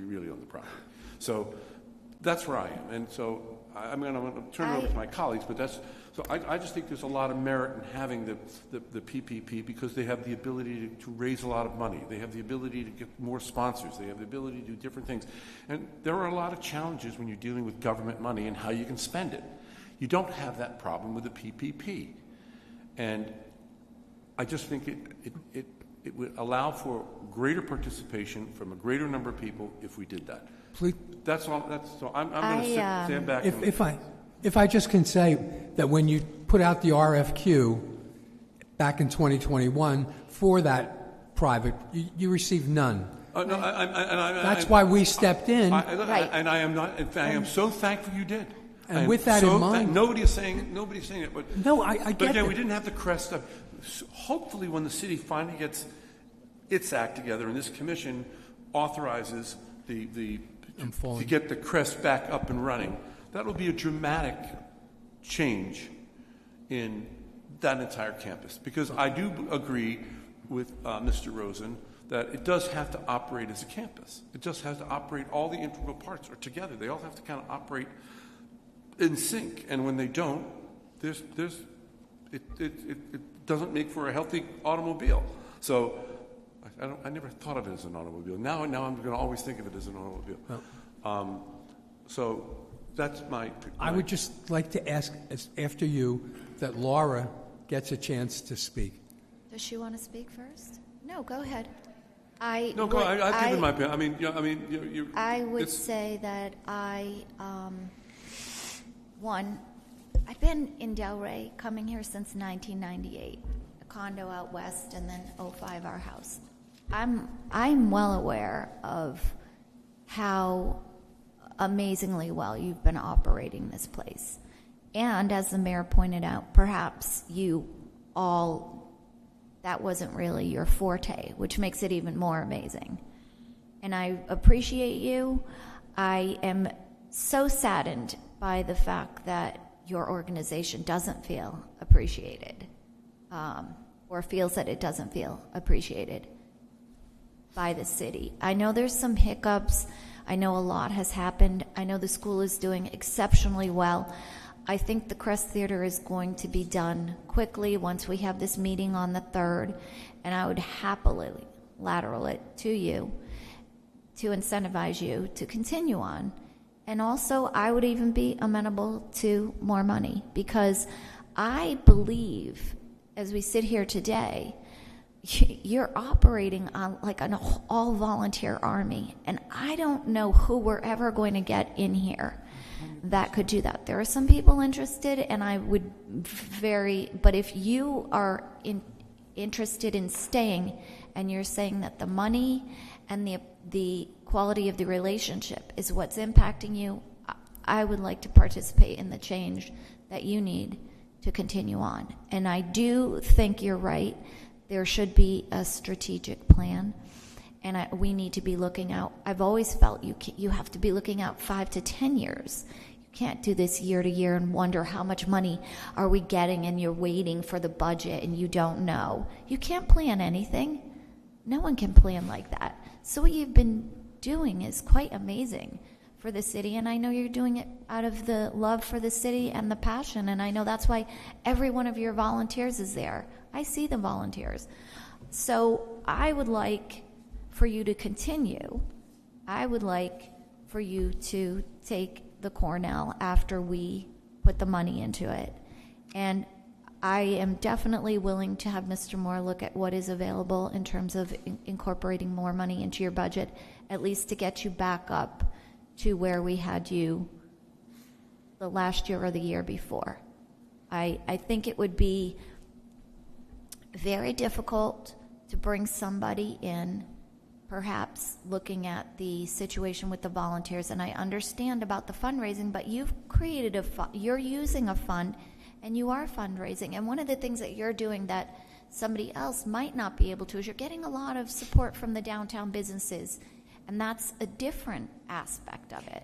So I very much appreciate you, and I am very much in support of giving you what you need to keep you going the way you're going, because I think the place is running exceptionally well. I want to just jump in and respond to what you were saying, and also to you, Mr. Mayor. You just said a very good point. You know, the DDA isn't in the business of entertainment, which you're right, they're not.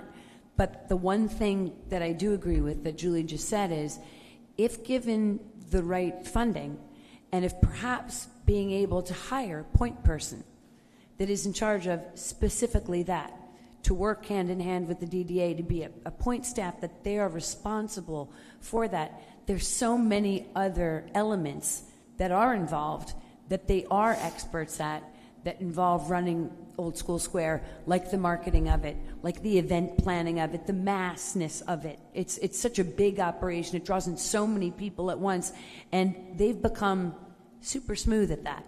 And that's part of everyday routine for them. So if the one component they were missing could be brought in, you know, through that extra funding and have that little bit of extra staff, I think it could be amazing.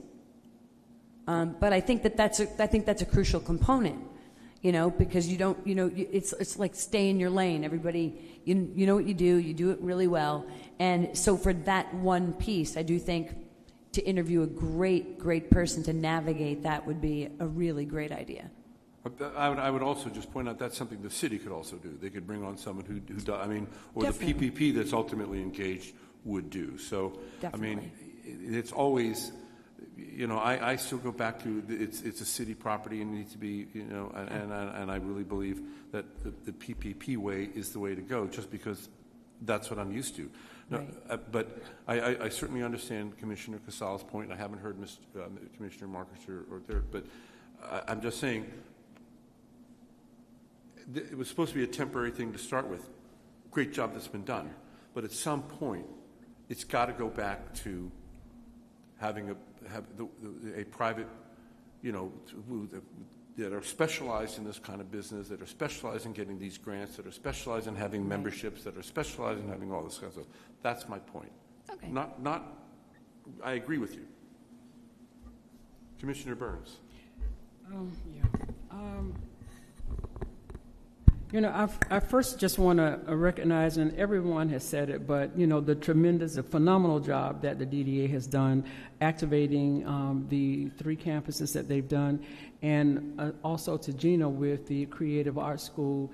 And, you know, as you all say, this is the cultural hub of our community, and I would hate to see all of the work and the progress that has taken place take a dip. We don't need to go back there. However, how is it going to get funded? And that is the question. So until I can hear from the city manager as to if we can incorporate these funds to fund this thing. Someone said, don't fix it if it's not broken. Well, for 30 years, it ran well with the 3P or with the organization. And, I'm looking for the best way for the city, for everyone. And as I said, I don't want to see your work, get any lag. But it really boils down to how we're going to fund it. And, as of today, I have not seen that the city has the funds to fund it. So until I can see that, I would love to continue to support you you've done a phenomenal job, but I think that we need to have an entity. I think I heard where the city was only giving 30%, where an organization that can bring in that 70%, and then that will be less burden on the city. So I'm for whatever work. We need a solution that will work for the city and the taxpayers. So, Mr. Mayor? I'll have to wait until I see that meeting on the 3rd. Mr. Moore, did you have input? I have a couple of comments, if I may. And again, please for disrupting the order, Mr. Marker, but I think it's pertinent because there's commentary relative to funding, structure, et cetera. Is your mic on? Can you hear me okay? Now I hear you. Okay, perhaps I wasn't close enough. It's wireless. That's why the difference.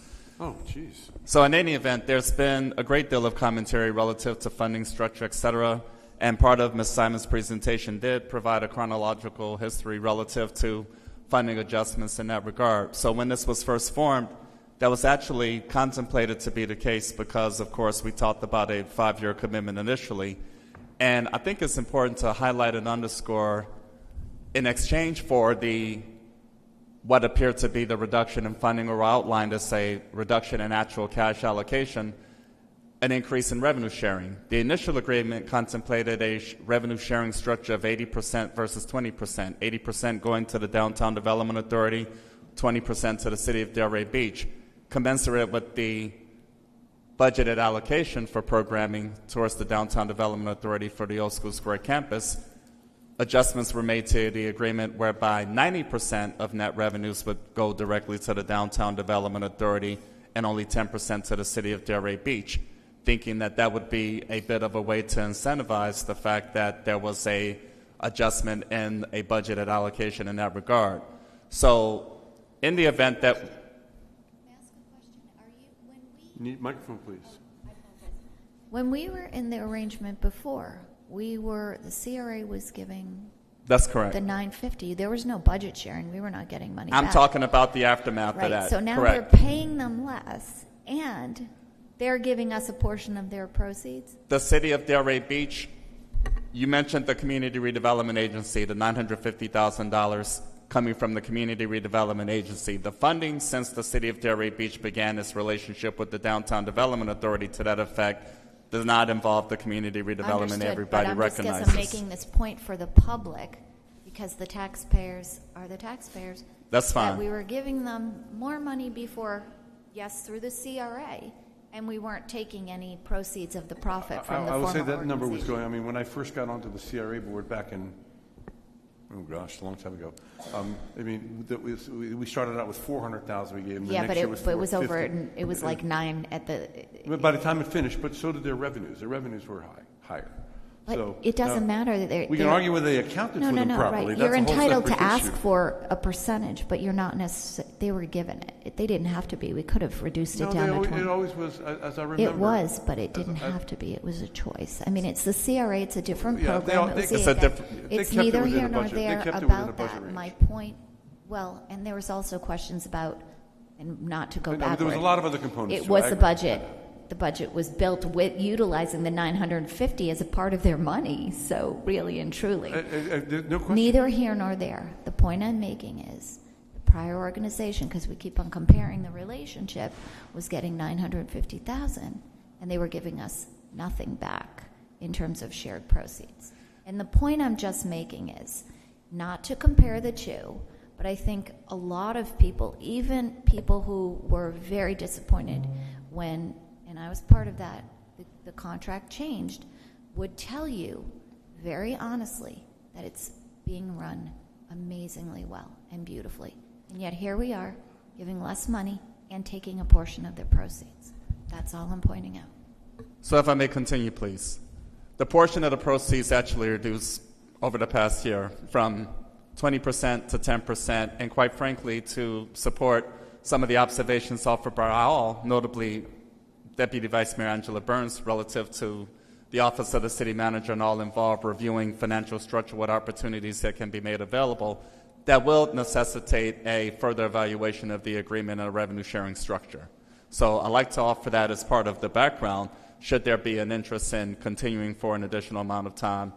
And of course, it's not just a simple question. It's likewise not just a simple question of what additional more dollars can be made available to keep the relationship going. We need to think about the aggregate economics behind the picture as a whole. So again, including the revenue structure piece, other avenues in which we can make it palatable for all. And I also wish to reiterate again, the commitment having been made months ago to engage on a monthly basis, the Office of the City Manager, me individually directly involved, and the Office of Executive Director Laura Simon to create a positive working relationship and environment across the board. I talked about that in the commentary early on, yet negative commentary was offered in response. And I'm honest to goodness beyond that, ladies and gentlemen. I wish for everybody to realize that I've summarized points to that effect to every extent that I possibly can. So that's my sincere and genuine interest in this regard. My interest in this juncture, which is in the best interest of everybody, is to offer some policy guidance so that we can get to work accordingly, one way or another. So please, understand that. That's what we're about, and I've been pretty open about that for previous months now. And that's a continuous process, and the expectation for both parties, quite frankly, to do what we all possibly can to be at the best place possible. So that is why we are here, but that's what I've been up to in my administrative leadership capacity, and I will continue to do so. So with that, Mr. Mayor, I'll yield at this time. Thank you very much. Mr. Marker? Yep. Oh, yeah. I want to start out by saying thank you to the board and to the management team and to the staff and to the volunteers, because that's the core of the DDA. And I think there's only one word for me that comes to mind with what you all have done for our city, and that's heroic. I do not have another word other than heroic. You all took a campus that was dark, it was dead, and you guys brought it back to life for our city.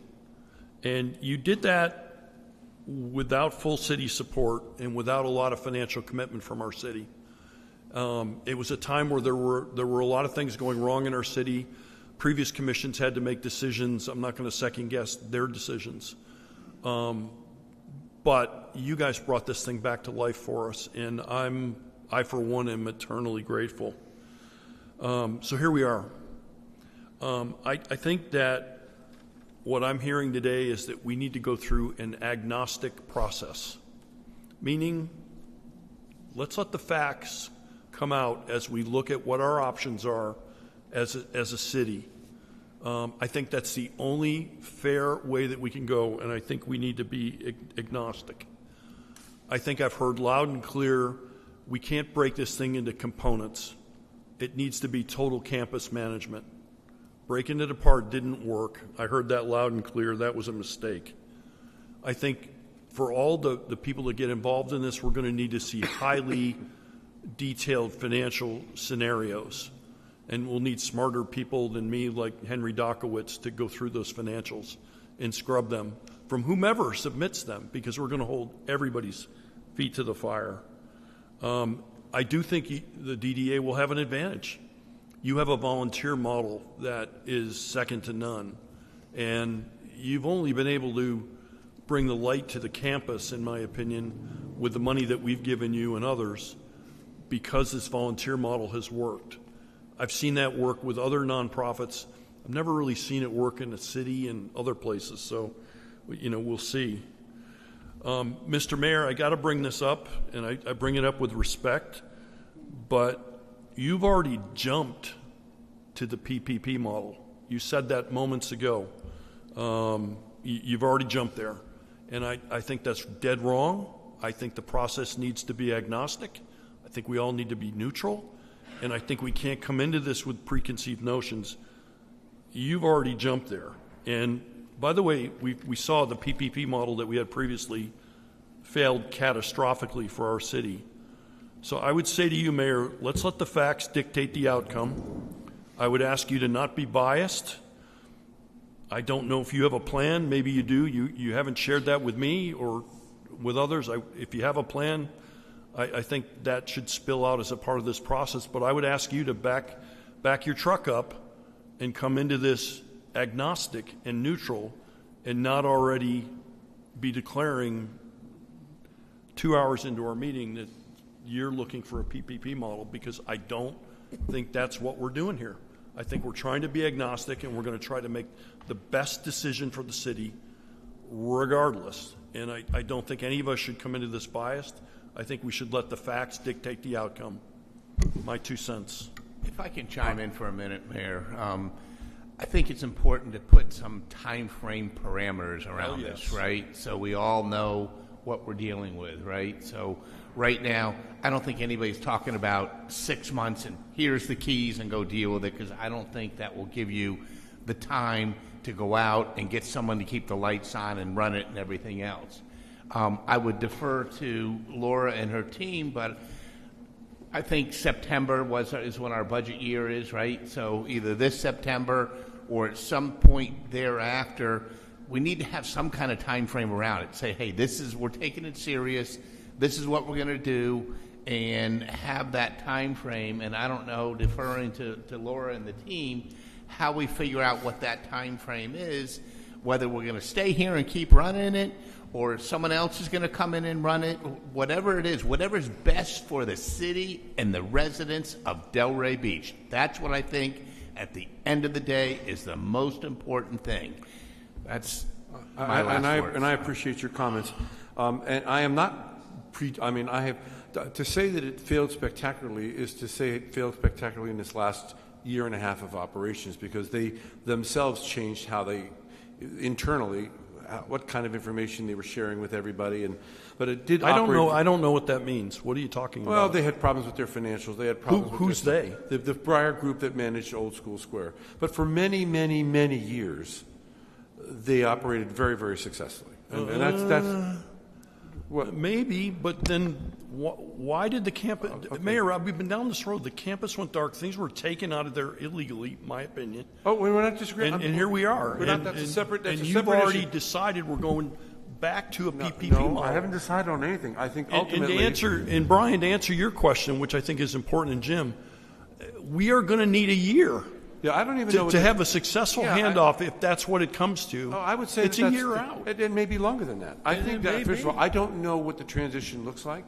I truly don't. I don't know what the city's proposal could be if they wanted to take it over. I don't know, because no one's ever talked about it. Well, that's why we're here. That's exactly right. Yeah. I don't know so many things. I don't know what if the city were to try to do it and form a not-for-profit that they would control, and then have that not-for-profit go out and do something. I don't know. I don't know any of this. Can I just interrupt real quick? You may. And Brian I know he's been waiting. I could see him, so I just want to acknowledge Board Member Rosen to jump in, and then I can. I always try to keep my comments quick. We have a lot of people here. The one thing I just want to mention, because I just like to be totally transparent with stuff, is that, with the net profit giving back to the city, we're happy to give net profits back to the city. This is your car. We're programming for free shows, for free movies, for free concerts. We're trying to make the art approachable. This is a cultural hub for our city. There's programs that make money, and then there's programs that don't make money. We really do try to base all of our decisions and programming on what's best for the city, what's best for the community, and what you guys are looking for. From us taking this on from nothing to where it is, it was never necessarily to try to figure out how to make as much money as we can from this. It was to bring a cultural asset back online, create a place where people can find it, look it up, we can share information on it, and we're doing a really great job at all this. And I mean, I'll give you 50% of the net profit. Any money we make just goes back into the programming. We don't make net profits. And I just want to be clear with it, because I don't want to say, hey, bump it from 10 to 20, I'll move it to 30. But it's just, and the net profit isn't based on per program, it's based on where we end up at the end of the year. And again, every dollar we get, you say the DDA keeps it. No, it just goes back into the programming. We don't keep any dollars at the end of the year. And any dollars that we ever had went back into the programming the next year, which helped us overcome some of these shortfalls, because some years where the budget went down to 800, we actually had a little bit of extra dough to help keep us around that $1 million mark. And we've kind of gotten to a point working, with some of the overflow cash we had that we rolled back in and using the profits we have, where now where we've gotten to that 700, we don't have any other cash. I'm just being transparent to roll over. And we don't generally have net profits. And again, if we do have net profits, we're happy to share them with the city. I just want to really set the expectations on that on the front end. That was not my aspect anyway.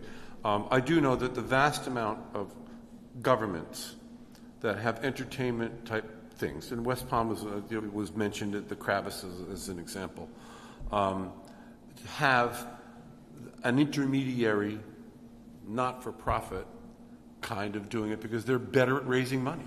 They are better at selling memberships. They are better at getting grants. They are better. That's not government's job. It really isn't government's job. They can step in and rescue. They can step in and do a lot of things, which the DDA did fabulously. But and again, it's my thoughts aren't what we're going to do in 6 months. My thought, as I said, the transition. I don't know what the transition. I don't know what the city thinks it can do. I don't know how they would. I don't know any of this, which, as Commissioner Gonzalez says, what we're here for. So I'm hoping to hear that we're starting a process, and I don't know where it ends up. I don't know whether it ends up where the DDA and the city jointly form a not-for-profit to run it themselves to raise money. I don't know. I truly do not know.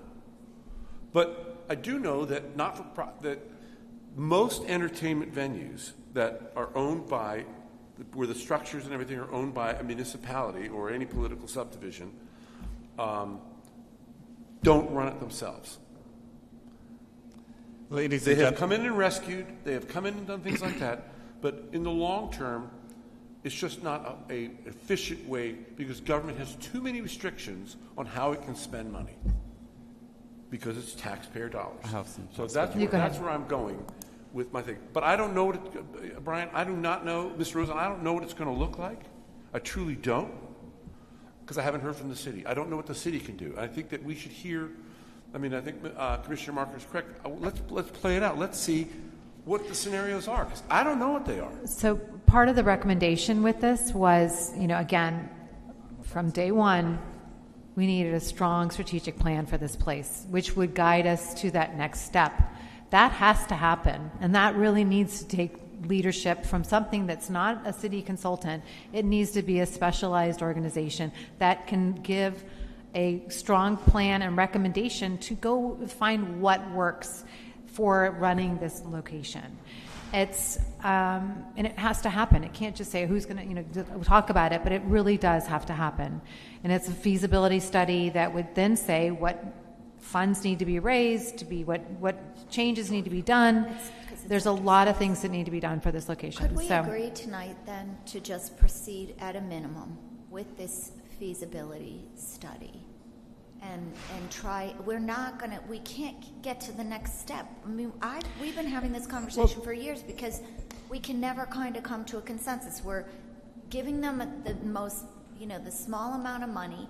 We can't build this into anything bigger, and I think we all agree. To your point, what you're saying is this can be more, and I think everybody here is saying the same thing. I don't know. I don't know what the answer. Right, but without you don't know the answer. Right. But we've that had shouldn't this be your job. 5 times. We don't need to know the answer. Government shouldn't be. But the feasibility. Well, we agree on that. The feasibility study, regardless of who's running it, the study is useful, right? So if we can agree to get the study, the city isn't looking to do anything. We have to tell them to do something. We can't sit here and say we don't. Well, then tell them. We're here to have this discussion. May I offer a suggestion? Please. Thank you.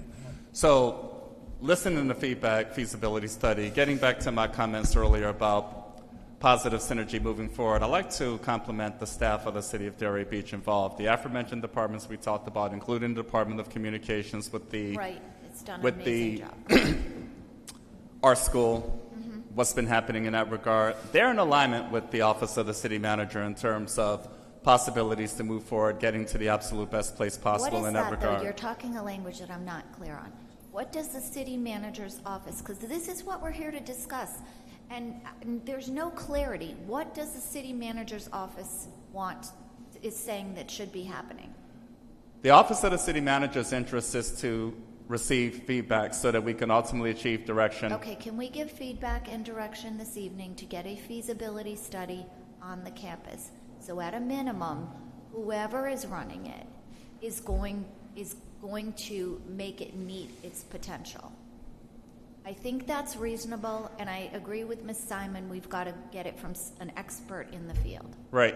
So costs associated with feasibility studies in any realm, I mean, we're talking about a financial commitment in that regard, anywhere between $50,000, $60,000, whatever the case may be. We put that additional 400 and something into our reserves. Do we have an extra 50 or 60? I'm not too concerned about that, so if I may continue. So I'm comfortable with that direction, number one. Number two, my interest is to, once we get to that place, we'll have another joint workshop meeting so that we can offer some specifics and parameters, including what capabilities the City of Delray Beach may be able to make available should we make that an option.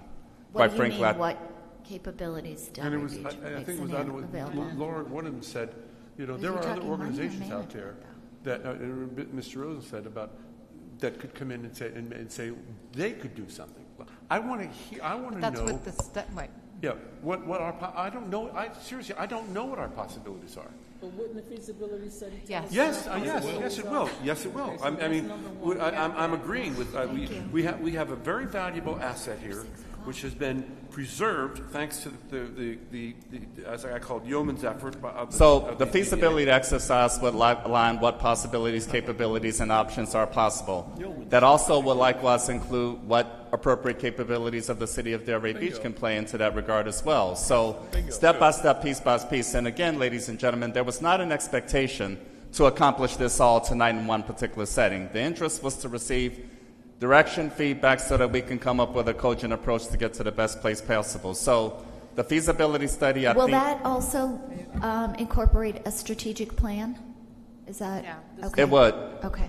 Yes. So again, working closely with the DDA and staff, again, my congratulations and appreciation to staff, City of Delray Beach, everybody involved to that effect, because they will play a role in shaping what possibilities are. I think we see the staff still doing exactly what they're doing. There's no somebody looking for a change. I just am.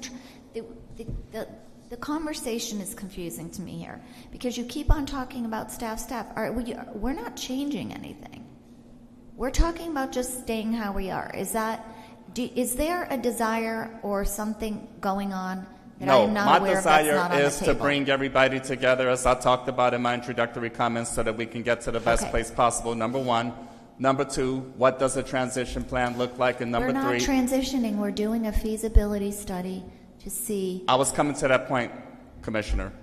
The outcome of that initial thought was feasibility study review analysis, yes, so that we can define what possibilities are most appropriate, most productive, most financially achievable for all concerned. Because I think that's what I'm looking for, what and the I think executive that's director appropriate. says, we don't even know what is possible with the campus until we have someone really take a review of what we can do. Right. Then we can figure out who's the best person to implement that plan. And also, because I don't know seriously, right, I don't know what that transition is going to look like. It's 10 after 6. So have we finalized what we need to accomplish here this evening? That we're moving forward with a feasibility study. That and for the time being, I think, are we going to be looking to give them more funding? We've given them half of the funding thus far, Lynn. Yes. Okay. Mm-hmm. Yes. I think in the short term, we should talk about the finances as well. So at a minimum, we can keep this place operational at its current state going forward until we understand what we're doing. Right. So you'll look into... Well, I would say not at the current state. I'm saying functioning at by state, I mean the way that you're doing it is right. We don't want to reduce down I services. just think we need to assign dollars to whatever agreement we're doing moving forward, right? This ILA situation does not work because there are no dollars assigned to it. So every September, we're coming into these meetings scared. What are we going to get? Are we going to be able to run this campus? It is not. It's not the way anyone does business. You don't sign an agreement without dollars. The city does year to year, and when we do the budget, so even if it's in your ILA, I understand what you're saying. It's still a determination we would make annually, so it could change. Well, every time. It's not a guarantee, unfortunately. But I don't disagree with you in that you should feel some sense of security because you're doing a great job, and you should feel like a partner, and we want the place operating the way it is. So I don't think that discussion is out of the realm of possibility. But I would like to have us agree we're moving forward with whatever feasibility study, strategic plan is now. And Mr. Moore, you can figure out and you can meet what with each we of have us. for money. We can each give you our own input on what we'd like to, Well, why don't you meet with us each and we can talk if I about may, it at the next meeting. I have a structured approach, ladies and gentlemen. If I may, please continue. Yeah. So I was about to get back to February 3rd. February 3rd, 2026 regular city commission meeting. A couple of you all recognize the fact that the Crest Theater options will be made as part of the presentation. We can touch on the strategic planning element in that regard. Okay. That's one day after our next monthly meeting, Ms. Simon, so that we can try to achieve some sense of direction in that regard to present to the commission in terms of what that looked like. So again, this is a moving, evolving process to get to the absolute best place possible. So what you've all contributed, and again, I need full consensus from the City Commission to proceed in every regard so that we can finalize additional options. In addition to that, I envision us having another joint meeting soon enough in this fashion so that everybody can be on accord as we approach this matter step by step. Thirdly, the financial piece. Again, I need to evaluate any and every opportunity that makes sense so as to incorporate recommendations. So there still needs to be... You have my consensus for that, to move forward in that manner. Thank you. There still needs to be a sense of tremendous financial analysis to determine what's feasible, what amounts work, what adjustments can be made to get to the absolute best place possible, and we'll be as responsible as we possibly can in that realm. We must be. We don't have a choice. Do we have a consensus from the whole group? Yes. So there we go. Ms. Yes. Burns Okay, gave good. consensus. Yes. Everybody gave consensus. Thank you all. The next order of business is, if I may, February 3rd, Crest Theater will begin the opportunity to talk about what a feasibility plan, strategic endeavor might look like in that regard. Ms. Simon, you and I are meeting on the 2nd of February. Ms. Doris is included in that regard, and we'll start building the pieces from there. I can't wait. And we've already started our process. And I need that consensus to be able to come back to you all with every possible option. Got it. I think that's fine. All right, if there's nothing else from... I just wanted to thank everybody for getting together, and I appreciate the working towards a collaboration, towards partnership, and that's it. Yes, thank you. Oh, double gavel. Wow. I told him it was a gavel. He's always there. Gavel, he's picks up over there. 6:12. I told Lucy I'd be home at 5:30.